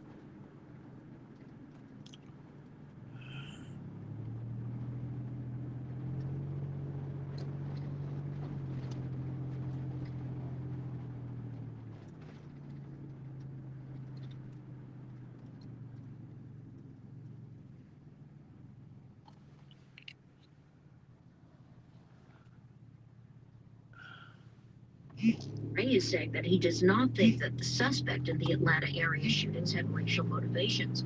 As NPR's Carrie Johnson reports, the FBI has a supporting role in the shooting investigation. FBI Director Ray says the murders of 8 people in Atlanta this week hit close to home since he spent much of his adult life in that area. Ray says the Bureau is supporting Atlanta police and the Cherokee County Sheriff as they investigate what he called a heartbreaking incident. The FBI Director says the shootings do not appear to be racially motivated, even though the alleged murderer apparently targeted Asian spa businesses and 6 women of Asian descent were killed. Atlanta police say nothing is off the table when it comes to possible hate crime charges. Carrie Johnson, NPR News, Washington. The judge in the murder trial of Derek Chauvin rejected motions by the defense to move the venue or delay the trial.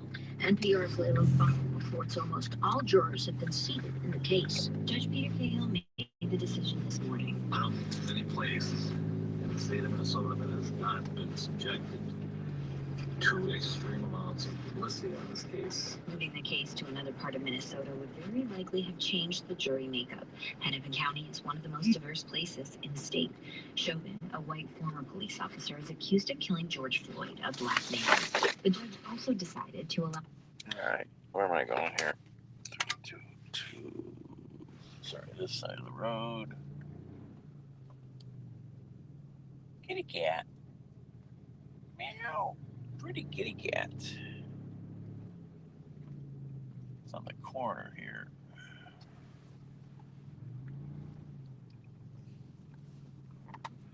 Maybe nobody's home.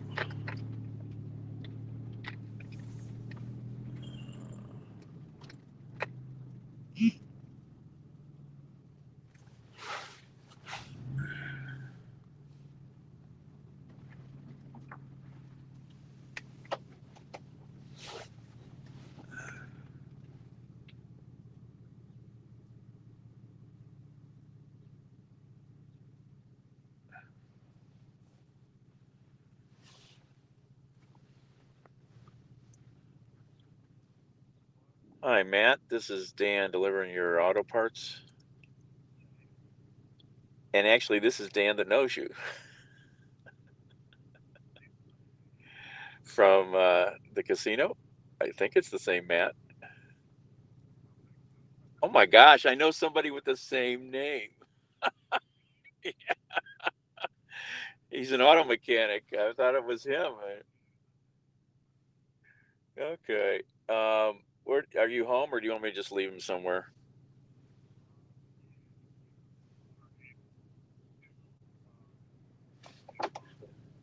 Yep.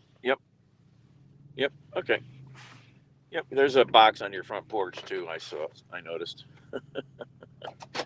All right. Yeah, I'll leave this box here. All right.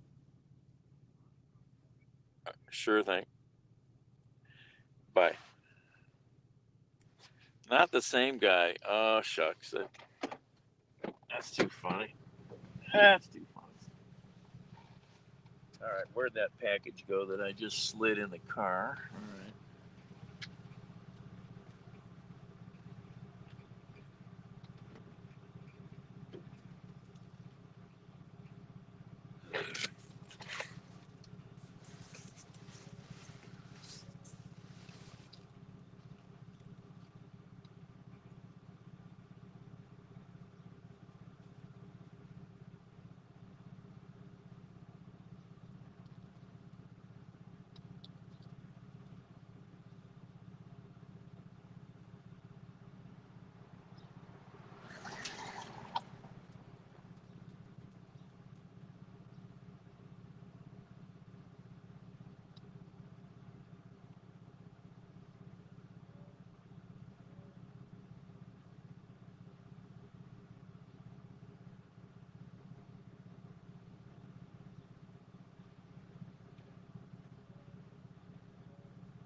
All right, let's see here. Of course, that damn good drug delivery's gone. Son of a gun. I should have gone after that. It was a big Tractor Supply delivery. Probably too big. Nope. 500 pounds. Can't pick that up. 500 pounds. That one pays good too, but wish I had a trailer.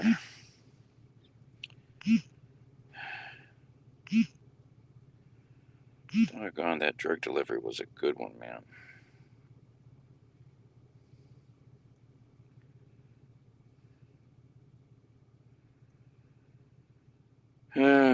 What are we gonna do? Oh, hey, Phil. Can't you fit 3 other adults in your van? What? That's 500 pounds. Yes, Phil. Welcome. Good afternoon, Phil. But it won't fit. 3 adults is not 500 pounds. 3 big adults. Big adults. Yeah, but they all get seats. This is too big to fit in here anyhow. It's 47 by 36 by 72. It's big, whatever it is. 532 pounds. Need a trailer or a pickup truck or a bigger van.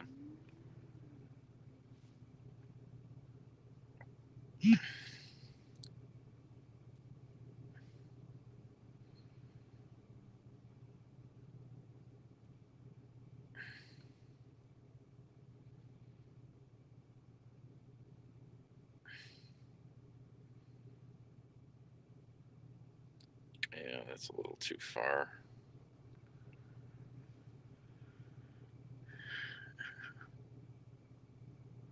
It's as big as I am. That won't fit in this vehicle. That's big. It won't fit in through the hatch.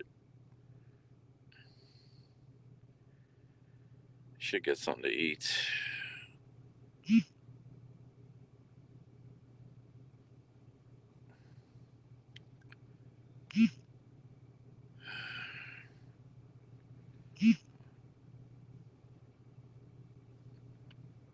There's no deliveries for this stuff nearby anymore. I need to eat something though.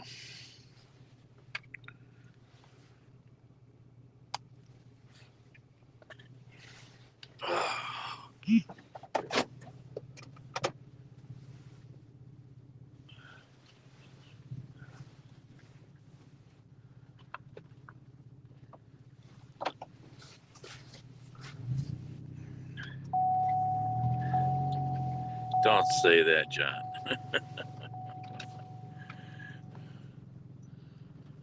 All right. Oh, where could I go eat? I'm out here in Parma. Parma. Nah, nah, nah, nah, nah, nah, nah. You have to understand Parma to understand that music and where. Oh.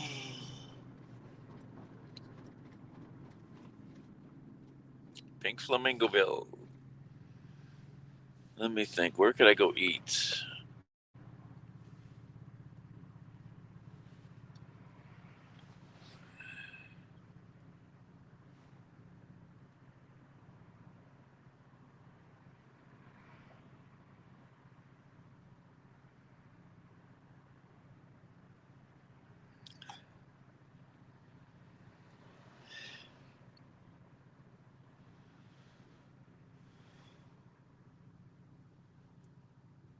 Man, I wish I could have got that drug delivery. That was $25. Damn it. Was not paying attention. I would have gone after that first. Look at all this traffic. This is terrible to get out of here. Where could I go eat? Back that way.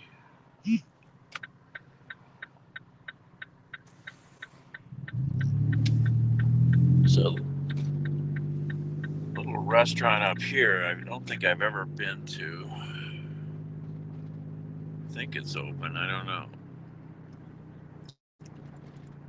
Oh.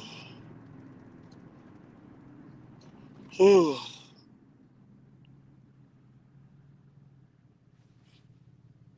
Let's see.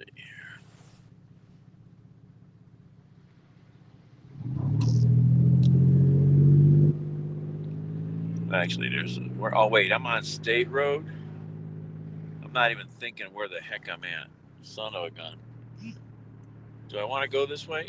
Ah.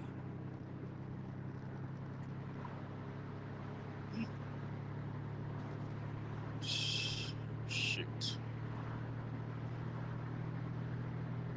Oh, I could have turned left there. Duh, dummy, dummy, dummy, dummy. I'll go this way.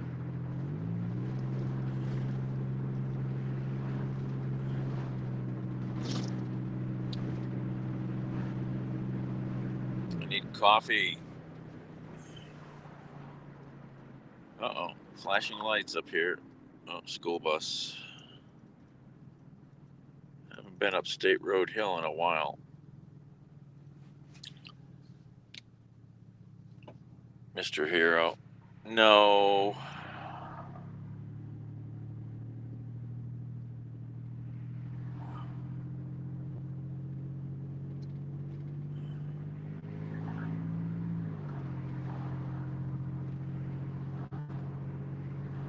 Can't get unlimited coffee at Mr. Hero.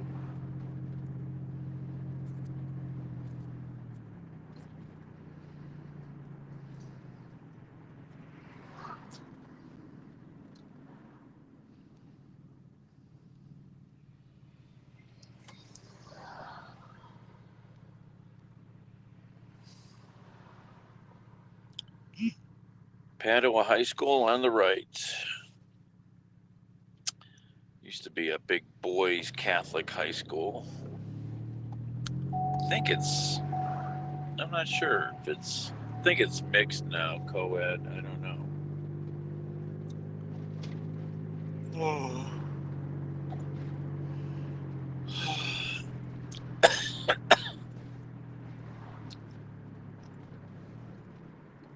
Parmatown. Nah, nah. You know, there's a couple diners up here.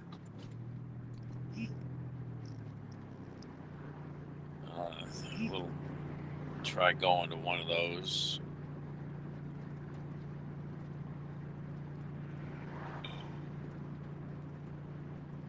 Oh my.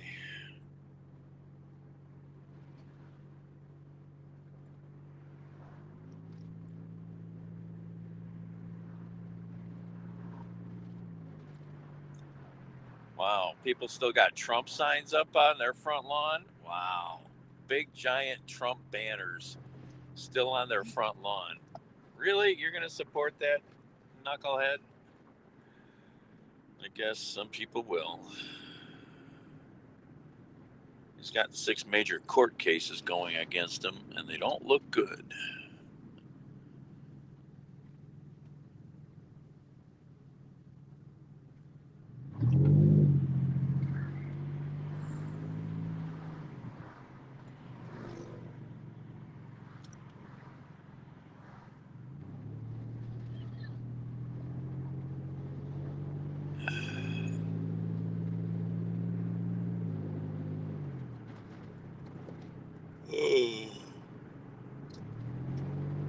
Oh.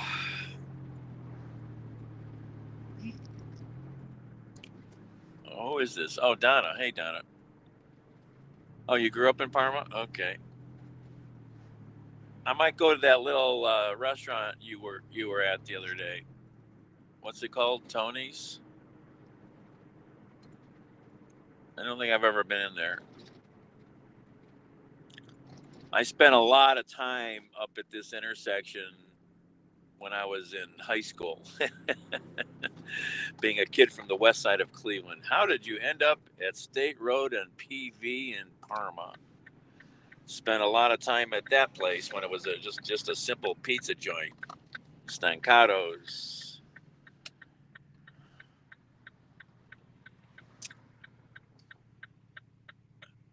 Hello there, whoever that is. I can't read your name on this phone. I didn't realize that how big Stancato's had grown, really. So yeah, I used to hang out. My friend, a girl we hung out with, she lived right up the street here on Sandy Hook Drive, and we were at this intersection all the time. And right here around the corner is where we got pulled over by George the Pig.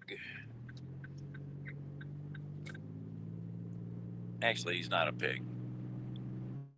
My friend had the window rolled down while we were leaving Marge's house, and he screamed pig at a Parma cop, and the cop heard it, pulled us over like right here. The cop walks up to us, and whatever window was open, he leaned in. There was like 8 of us in the car, 9 of us in the big station wagon, and he leans in the car, looks around at all these hippies, these long-haired freaks, and he goes, "Hi, my name's George." Who called me a pig? Oh yeah. I never got any. I was in trouble in Parma all the time, man. I got pulled over constantly. They always knew me. I got pulled over for speeding. We'd get pulled over for having too many people in the car. Everything. They had my number. We hung with this whole crew from Parma. That's a long story how that all came together, but my dad's accountant at the time was in Parma, and his son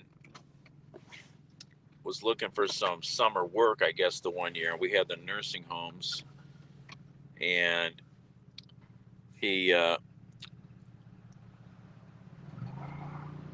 so Jim came around and started helping out, and we became like really good friends. So Jim mixed with my group in Cleveland, and then we mixed with Jim and his sisters and all of their friends in Parma. And we're still all friends today, distantly, but we're still, friends. And all the people in Parma were girls. It took me the longest time to realize that. Jim was the only guy. And a bunch of those girls went to Nazareth Academy, which was an all-girls Catholic high school at the time.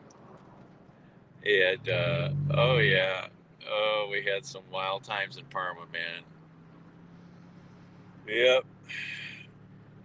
In fact, yesterday at lunch, at the boys' lunch, a Parma Heights story got told about one of the girls. Yep. Yeah. Lots of stories. Yeah, I haven't seen Marge in a while. I need to see those people. All right, where's this little diner? I don't think I've ever eaten here. Is it open though for lunch or after lunch? Yeah, there's still cars. Who's beeping? Yeah. I should have beeped back at you. Noisy people. Yep, right there. Somebody beeping at me because I was going too slow, even with my turn signal on. Going too slow.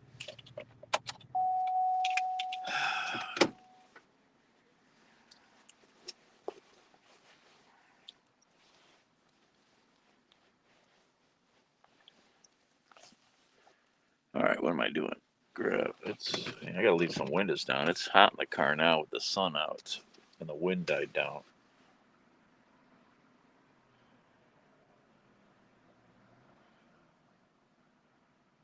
Where was that one delivery? Man, I wish I had a trailer. I could make good money with that delivery.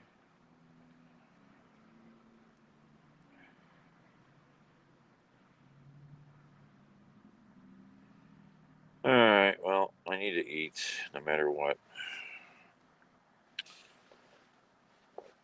Oh, the story? Yeah, I can't repeat that here at all. At all. It's not something that would be repeated in many places.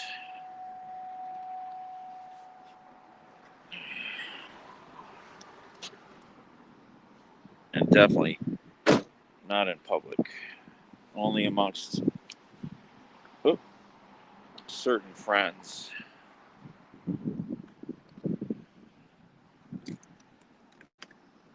I wish the remote control worked for this car.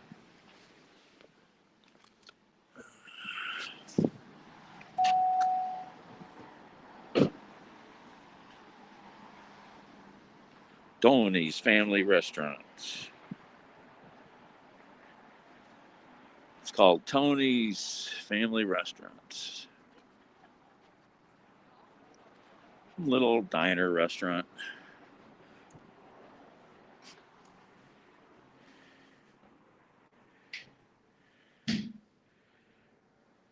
Never been. It's an old Pizza Hut building. I've never been here, so here's today. Yep. Some friends mentioned they were here the other day, so showed me their food on the picture. Thanks.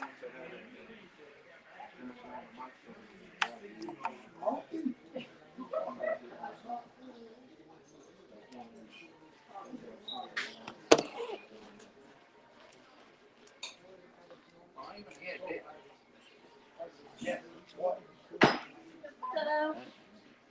Here you go. Do you want me to bring your soup now or when the soup comes out? Okay. Over the counter. But yeah, but you can't take it. Like, see? You can't take that stuff.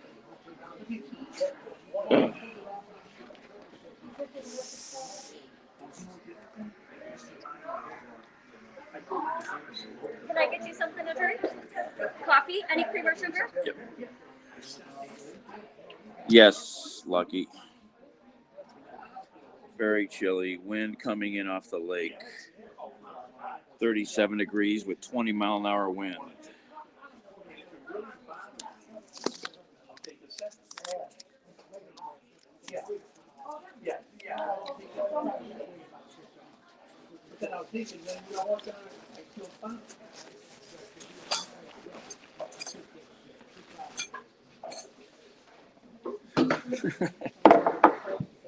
Thanks. Of course.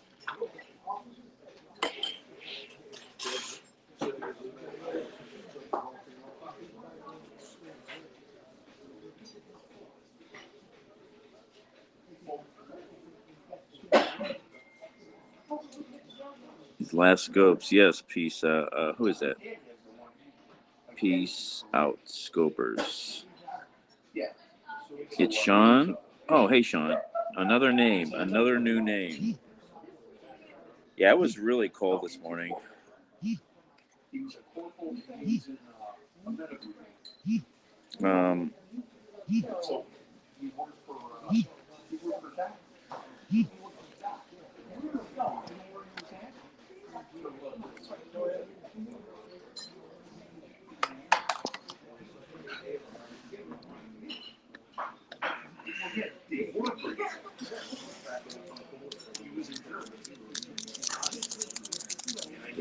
This side job.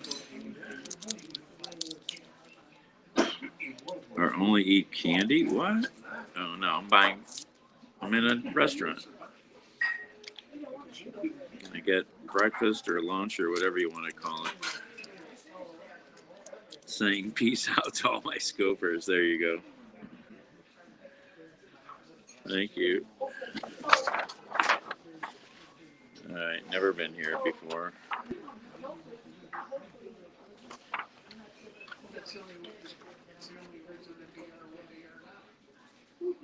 I guess breakfast is over. I'm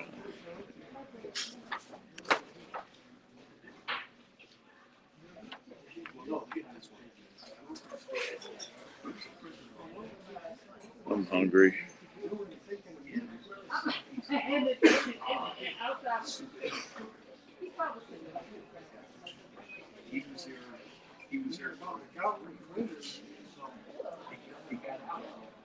Oh, hi, Mooney. How are you? First time.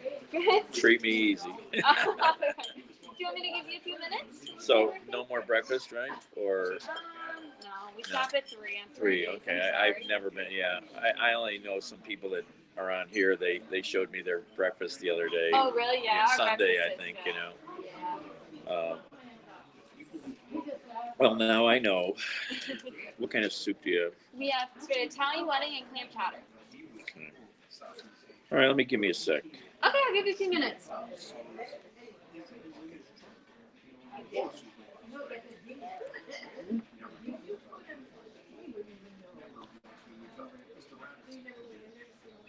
What, you're not going to come on Happs, Sean?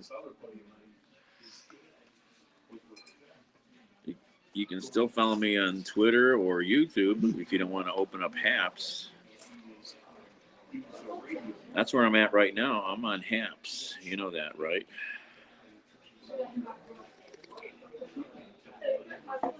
If I'm on Happs, you can still watch me on YouTube and Twitter. You should be able to.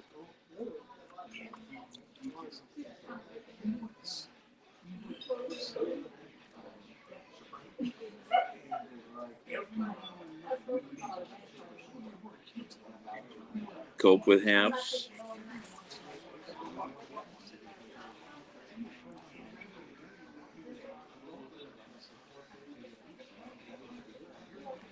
All right. Well, I mean, it'll still show up on Twitter. You know, I might live on Instagram. Yeah. I'm going to try some other streaming platforms, I think, here and there.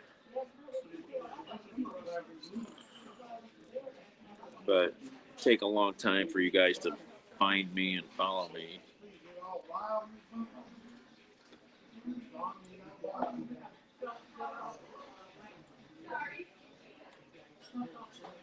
Sandwich. Stir fry.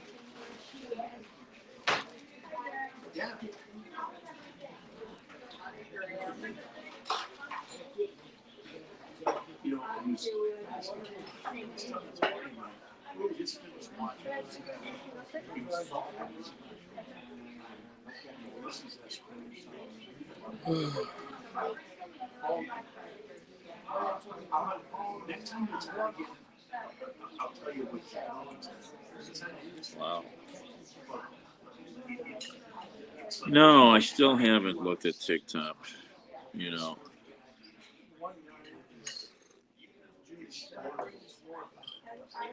Somebody said if I do TikTok, it's going to take me into another dimension.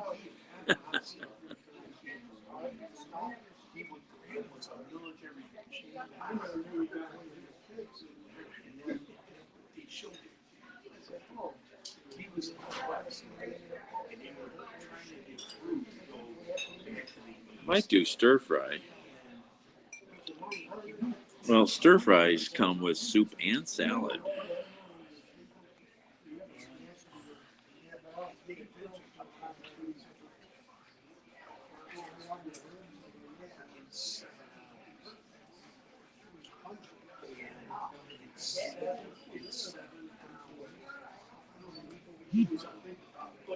But see, he was also, besides the general, enough to cross through wagons. Oh no, longer than that. Yeah, it was amazing. Caissons, wagons, supplies. Something happens. Okay.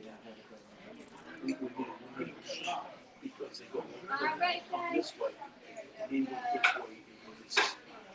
Joe, what else can I grab? Sure. Not great.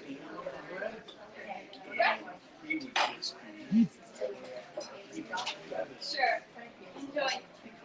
Do you need a few more minutes? So, stir fry comes with soup and salad, huh? Yep. I haven't had a stir fry in a while. They're actually really good.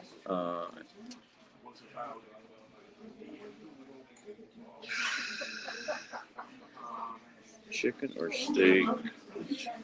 Try the chicken stir fry. Sure. What kind of salad dressing do you want to do?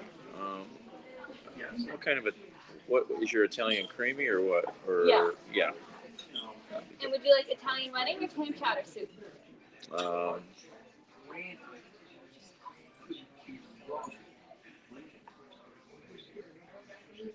like the chowder. How do you think the chowder is? It looks good today. I haven't had any yet, Yeah, but sure. all right. I'll be right back with soup and salad for you.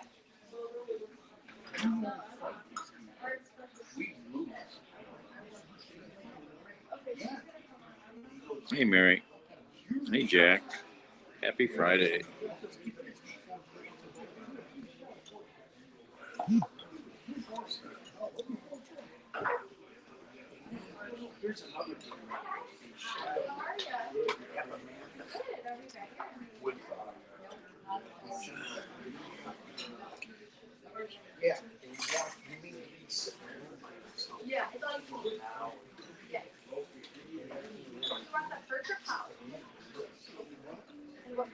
Prices look really good here. Yeah, I'm gonna try this place again. So hey, Jack, on another group I'm in of a guy who works at a big pulp mill. 28 years old. Nice. Right out of the Campbell soup can, yeah.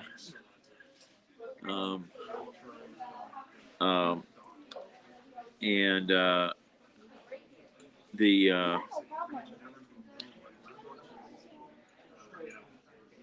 what was I gonna say?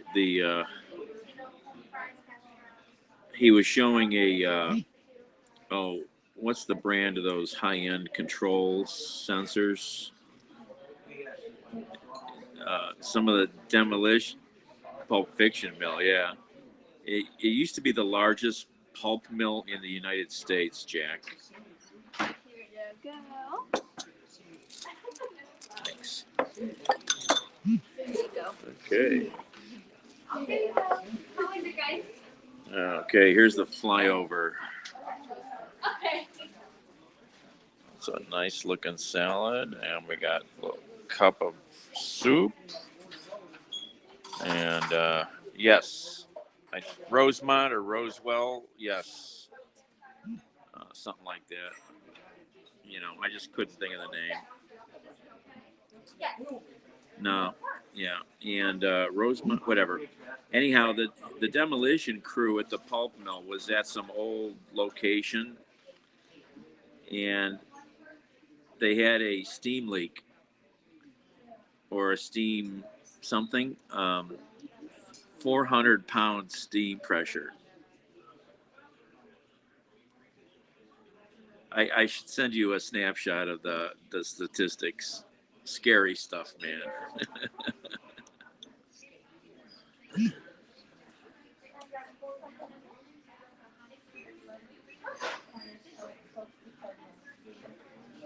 Yeah, this is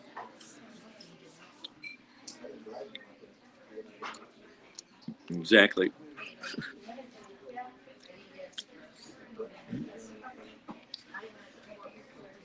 Uh-oh.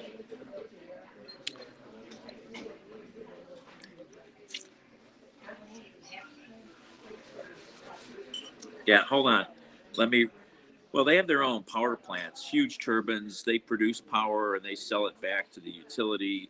It was the largest pulp mill in the United States. 2,000 horse motors are nothing. Yeah, the new guy. Yeah, just use your fingers. Let me see if I can get to find the statistics. Soup tastes good.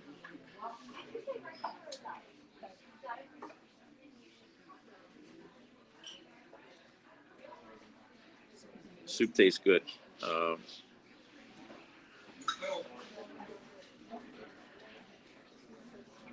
Let's see.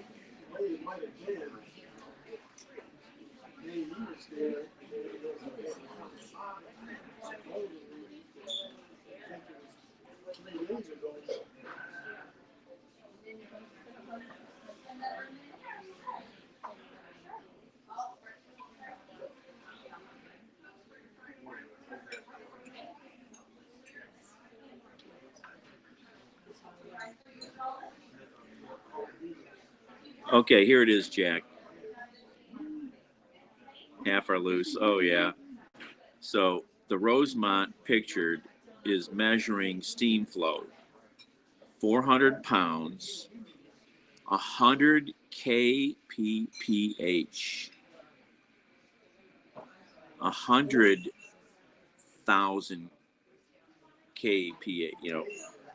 Flow element is an orifice. Measured DP is 0 to 750 inches of water. There's a lot of other 100,000 pounds per hour at it's crazy, crazy stuff. Yeah. This is at a really old site on their facility.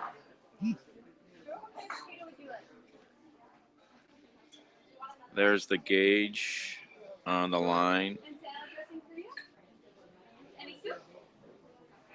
You guys want some Italian bread? Right back. 1945. Look at those books of historical records. Flow rate.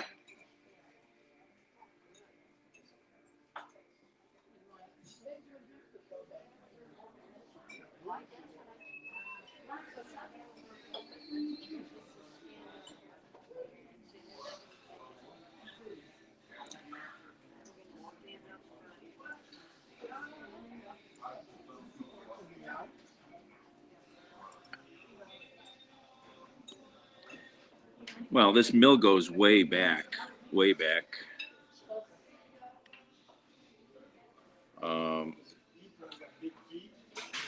He shows motors there all the time and turbines. They just rebuilt a turbine.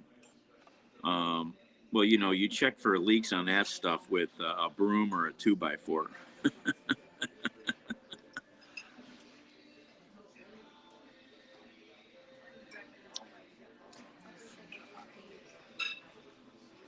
Oh.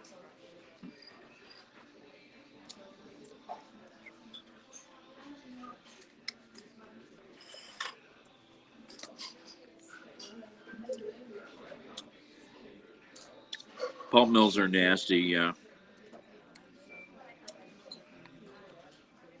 You should see the stuff he posts, Jack. He has access to most of the plant because he's an electrician.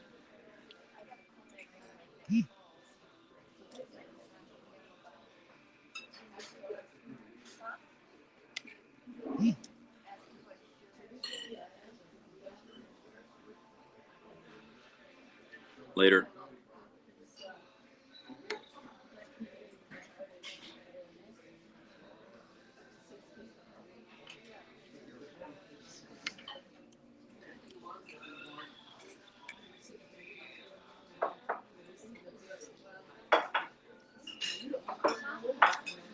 Some pepper. Sure.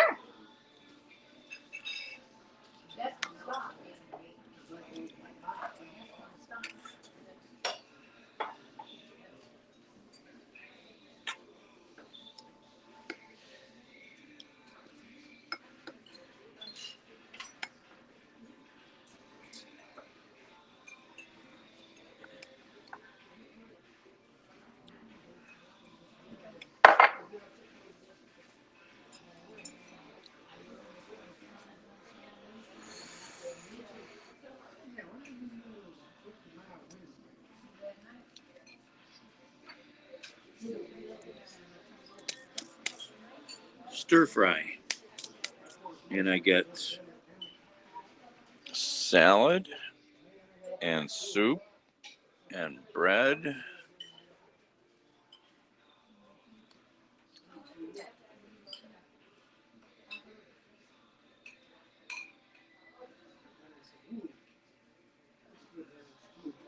Clinton, New Jersey, yeah. Well, a mill like this place is the size of a small city.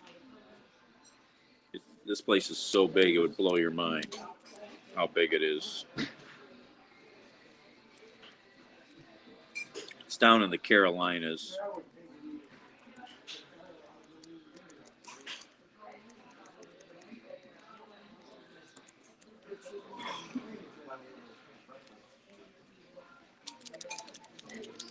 I hate these pepper packages.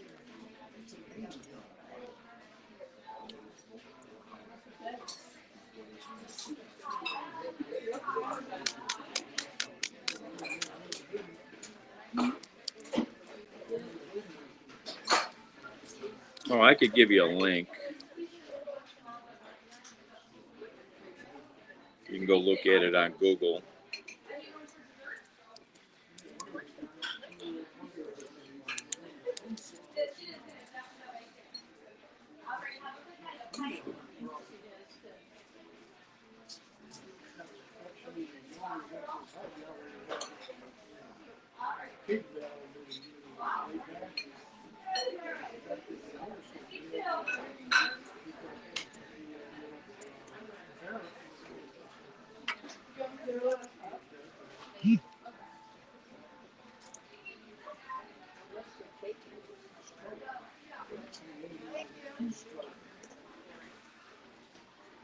Some of these places are doing these little packages and they're ridiculous. I don't know. It's hot here.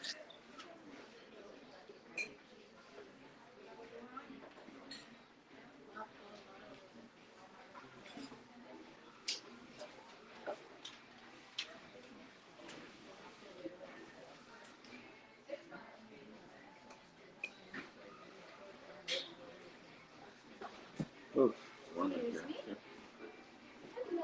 Hi, where are you?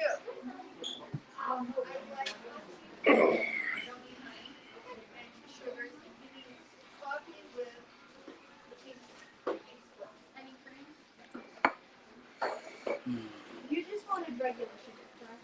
Yeah. So good? Yeah, thank you.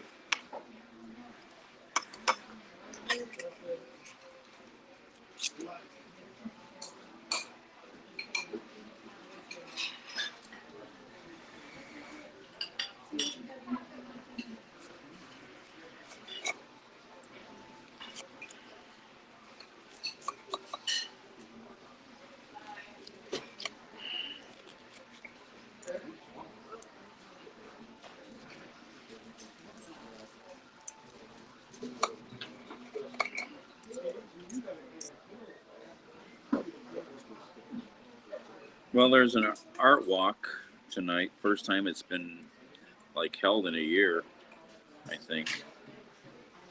I kind of was thinking of trying to go. Oh yeah, I know Hobo. Yeah, I'd like to meet him. I offered him a ride the one day when he was looking for a ride. He was in Berea, actually.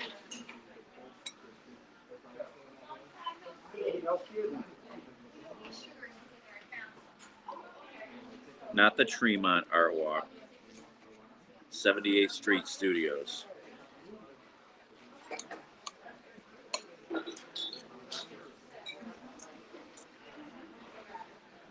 She's done with that. You know that, Phil. She gave up. She gave it up.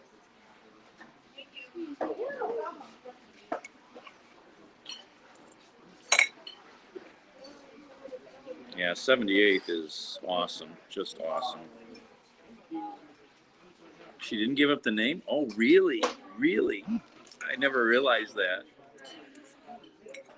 Well, Jean's a funny bird, you know that. I mean, she's a funny bird. I haven't seen her in a long time. Yeah, Tremont Walkabout, yeah. Do we need any boxes over here?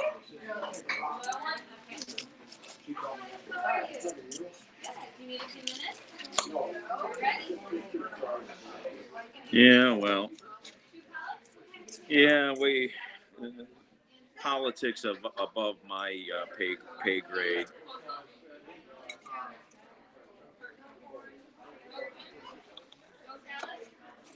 You know, that's a good name, though.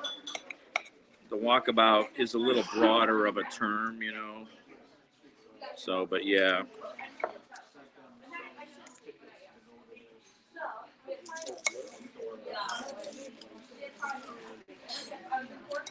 Gene is a funny one.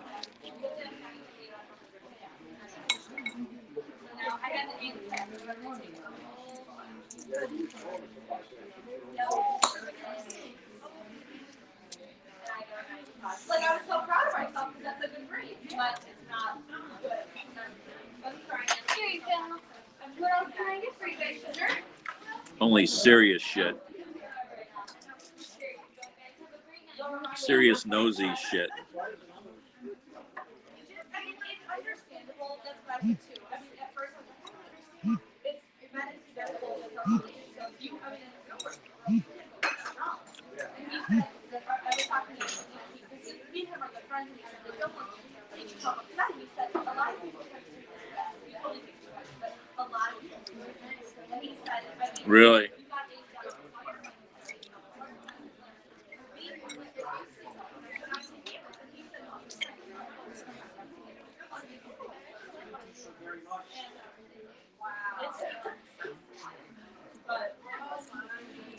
Yeah.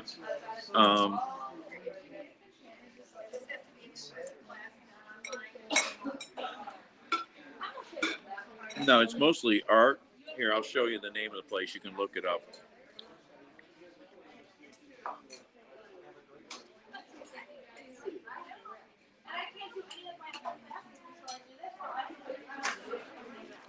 But a lot of people, I remember a lot, I was just texting with my friends, some of them moved on and some were done with stuff. But I was like, at least I was so, you know, it was just like, so disappointing. Yeah, thank you. And then the whole semester, I was like, good. Test, I was getting 8, but all my homework, I got hundreds off. And then like, I've been 3 questions. And I saw what the mistakes were. It was all the math part. Hey, Dano. Yo, yo. Happy Friday. So go find this on the website. 78th Street Studios.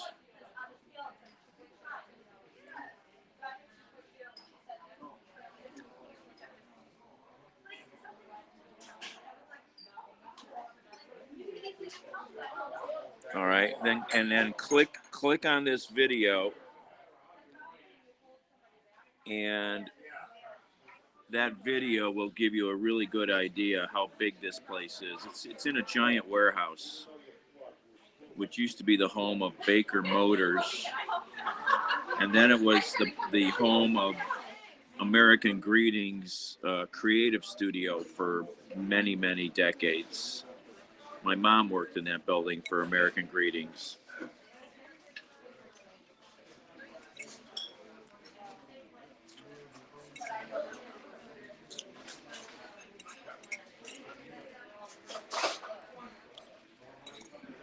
If I go, I'll scope.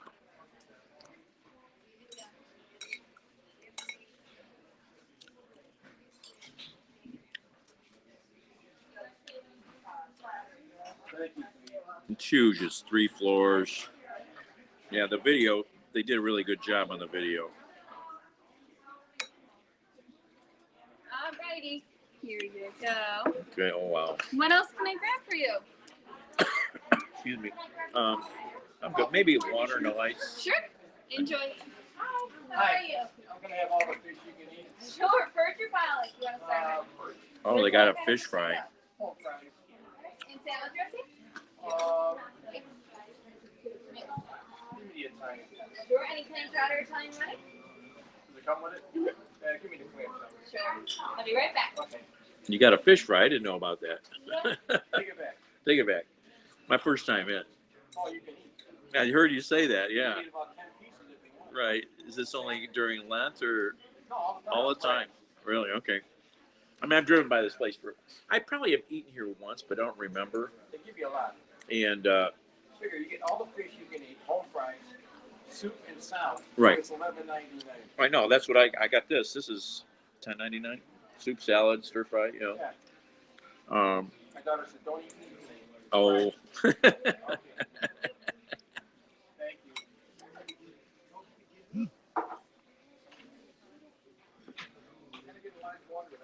We can only do the small ones, so I can give you 2 if you'd like. No, just one. Okay. Thank you. So I'm live streaming, and some of the locals that follow me, they showed pictures from breakfast here the other day Oh, they give you a lot. on Instagram. They had big French toast and stuff, you know. I'm like, Your first time here or second? maybe I got in here once. It was quite a while though. Right. I'm always moving around, and I'm always trying new places.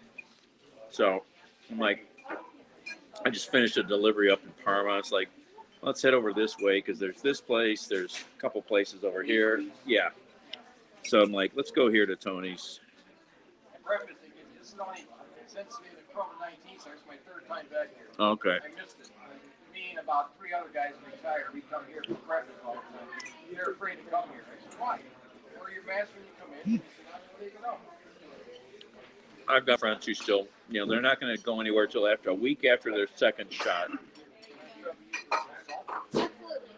And, Here, here. Just give you him. don't want it? I'm done. I'll use 2. Okay.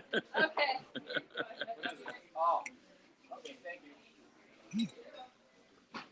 I don't cook, so I eat everything out pretty much. You know, Sorry. I am. So. It's all homemade anyway.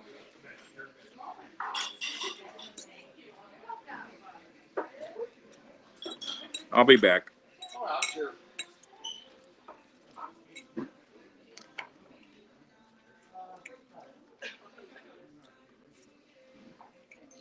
Thank you so much.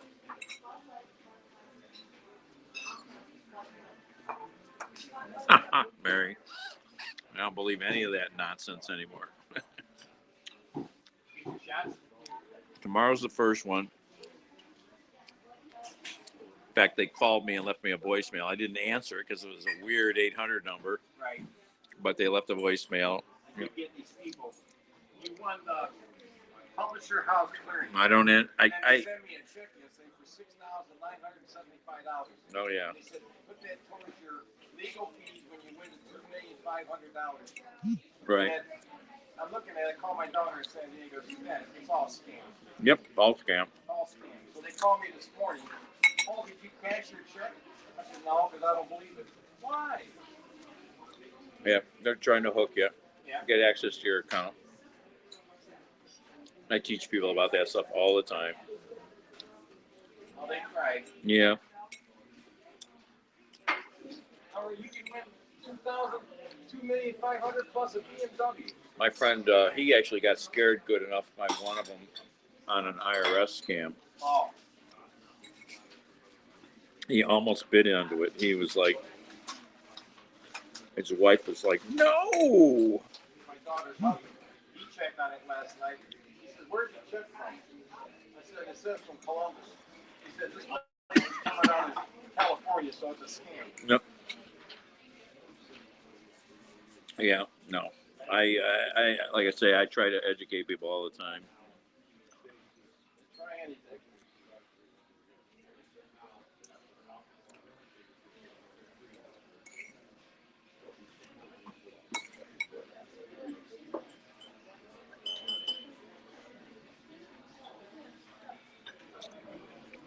Wow, this is a lot of food.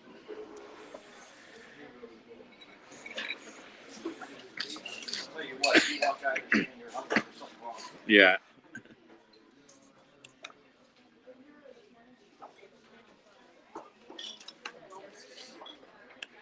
I looked at a paper. A lot of my friends went on a computer.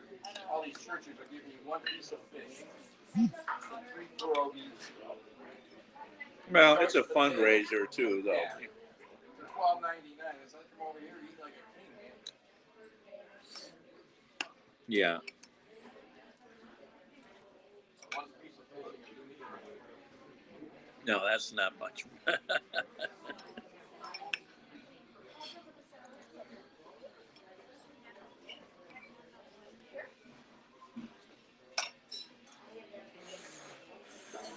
Give this place another hour and be bombed.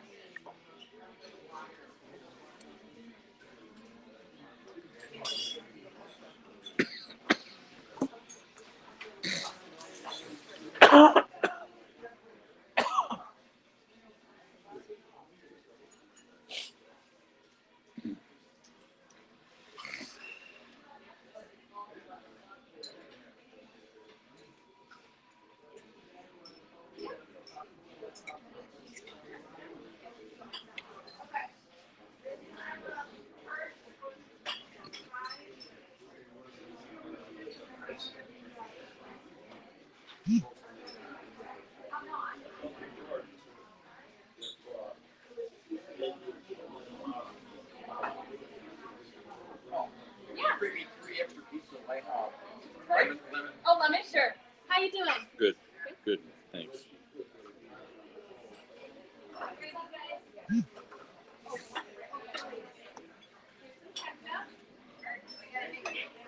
What else can I grab for you? Good? Good.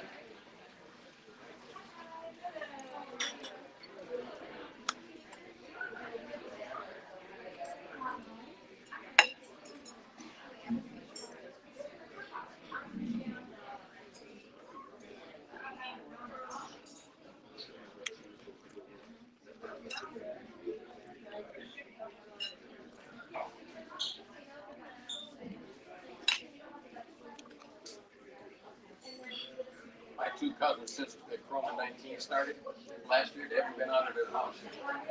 I know. People I follow on Twitter that have can work from computer.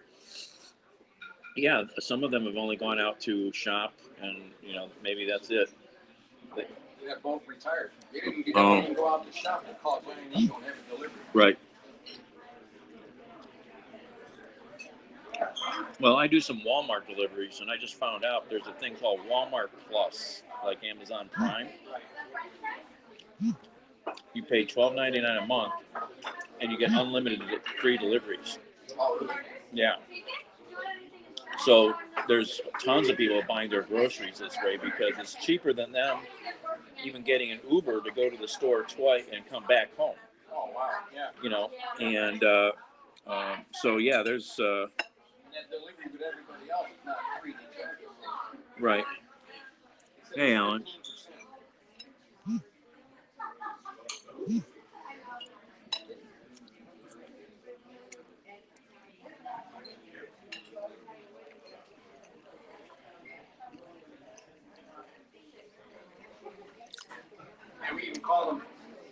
You know, so there are three of us.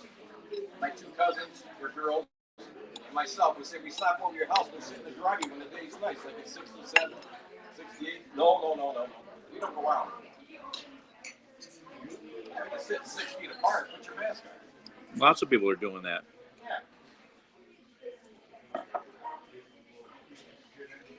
Yeah. Donna, tell you where I'm at?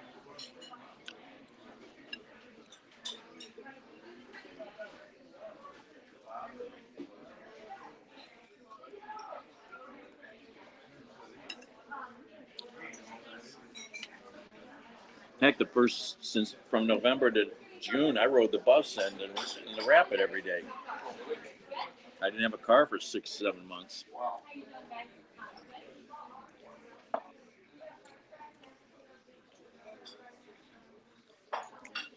gotta do what you gotta do. Yep.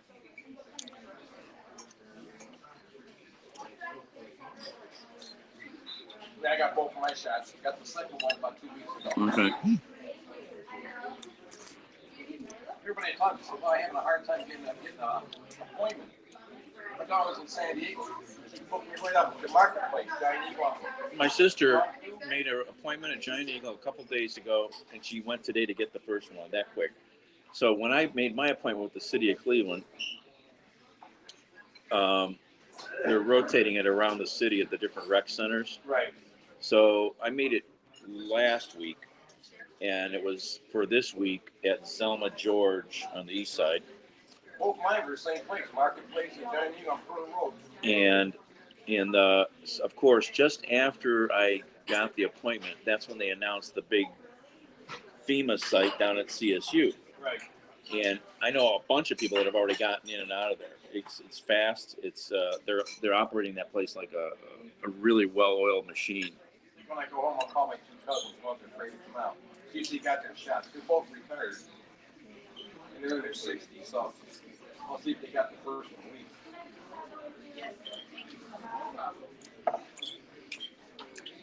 Well, it's everybody's choice of what they got to deal with, you know. You know, me. No, I said, well, he's afraid that don't push the issue. Yeah, yep. Summer's coming, so. I mean, in another month, there's going to be a massive amount of people with the shot. Oh, yeah. Oh, yeah. It's ramped up so fast now. Now it's 4 years old and up. Yeah. And, you know, with these sites like downtown that can do 6,000 people a day, you know. The governor says for every, 100,000, whatever it is, for every 100,000, if you go to 50, he'll open everything up. You still got to wear your mask. What are you saying, Phil? Let's see. My aunt got first vaccine shot. She couldn't walk 4 days later. Really? Wow, Phil.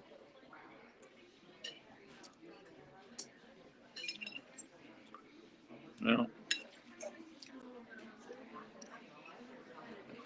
Okay. Here you go.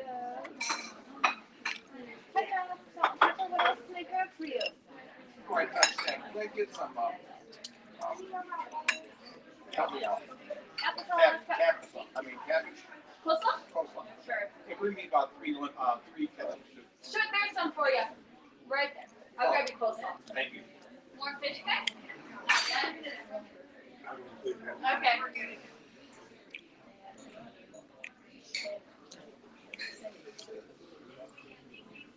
Wow. Well, my one friend that I was with yesterday at the lunch, him and his wife they found out they had it way back. And they got tested, and she still can't smell. But they had a real mild case of it, but she can't smell.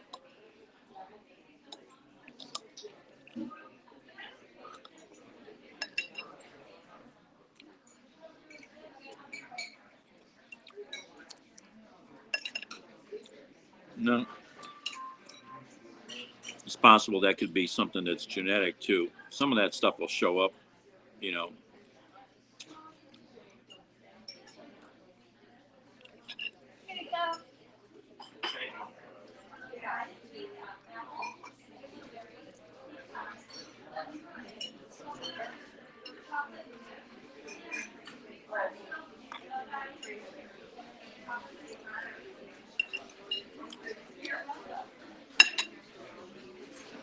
Could be too, yeah.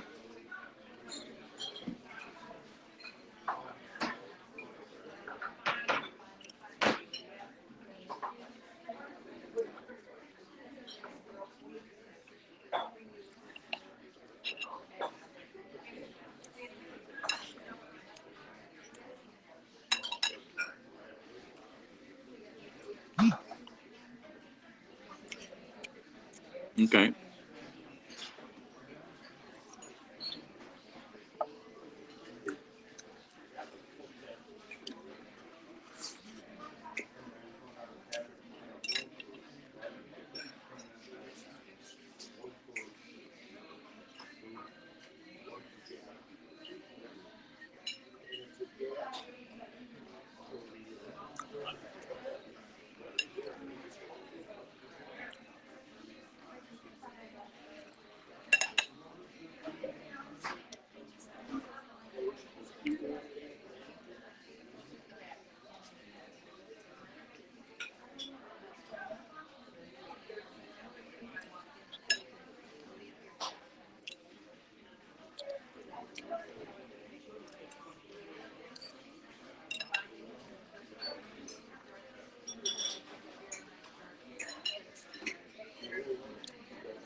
Hey, Phil.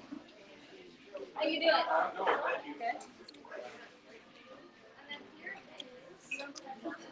Oh, you did. In the old, down there in the old channel, down at, I can't think of the name of the,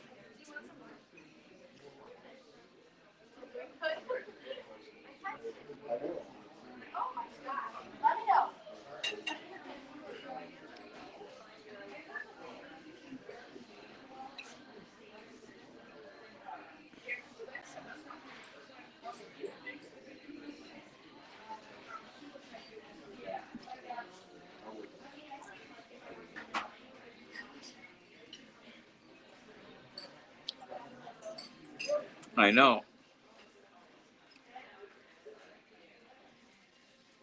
$80 million project.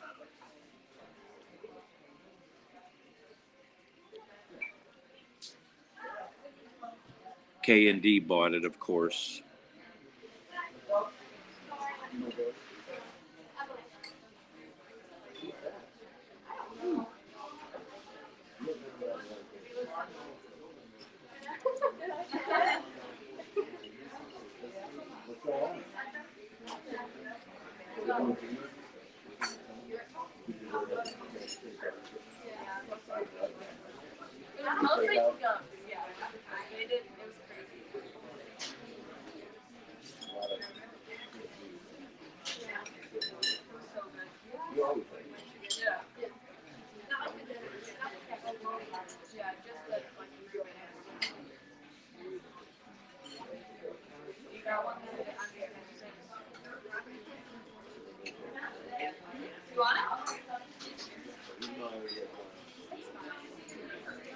I just sent you the story. Hopefully I sent it to the right number.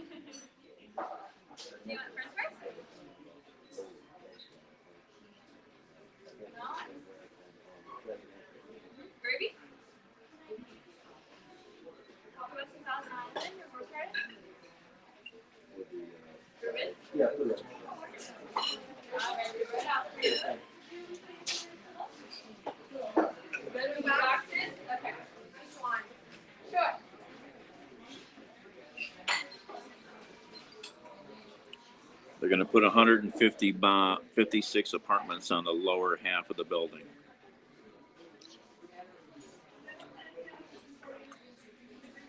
Yeah, the views will be really good. It's all glass.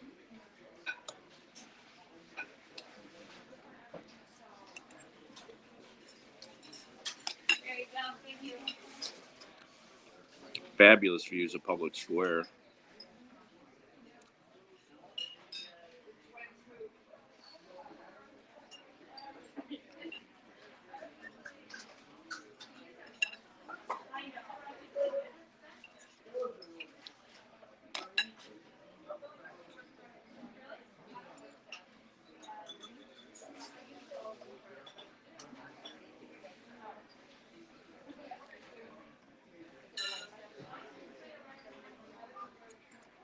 Hello.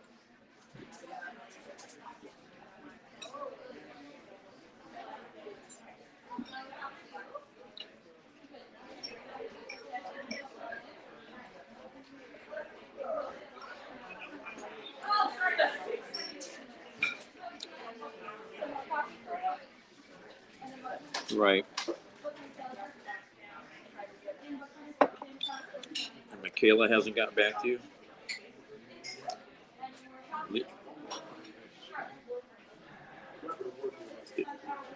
Didn't you talk to the doc yesterday about that?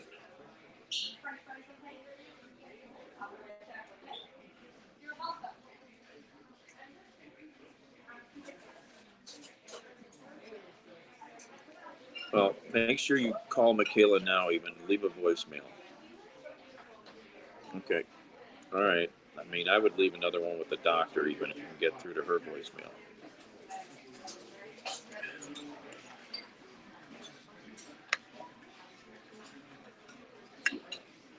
Oh, I gotcha. Yep. Okay. Okay. Okay. Bye-bye.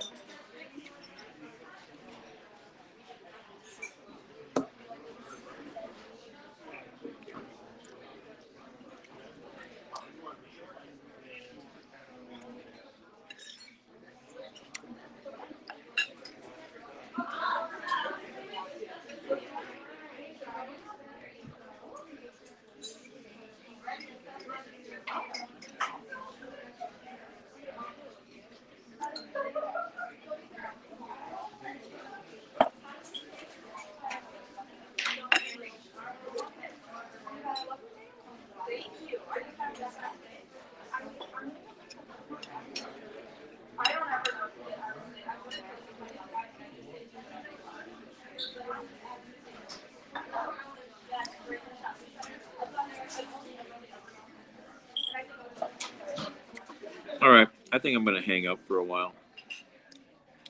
All right.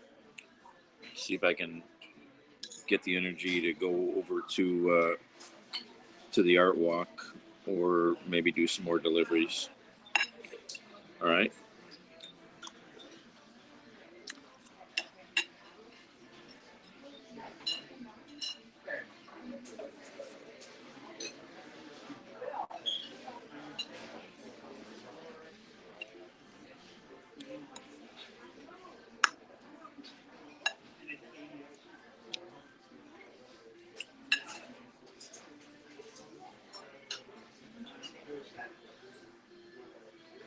Thanks for hanging out.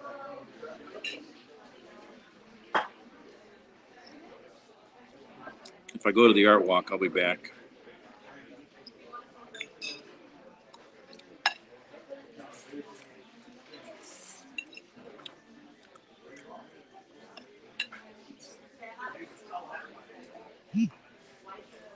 More fish?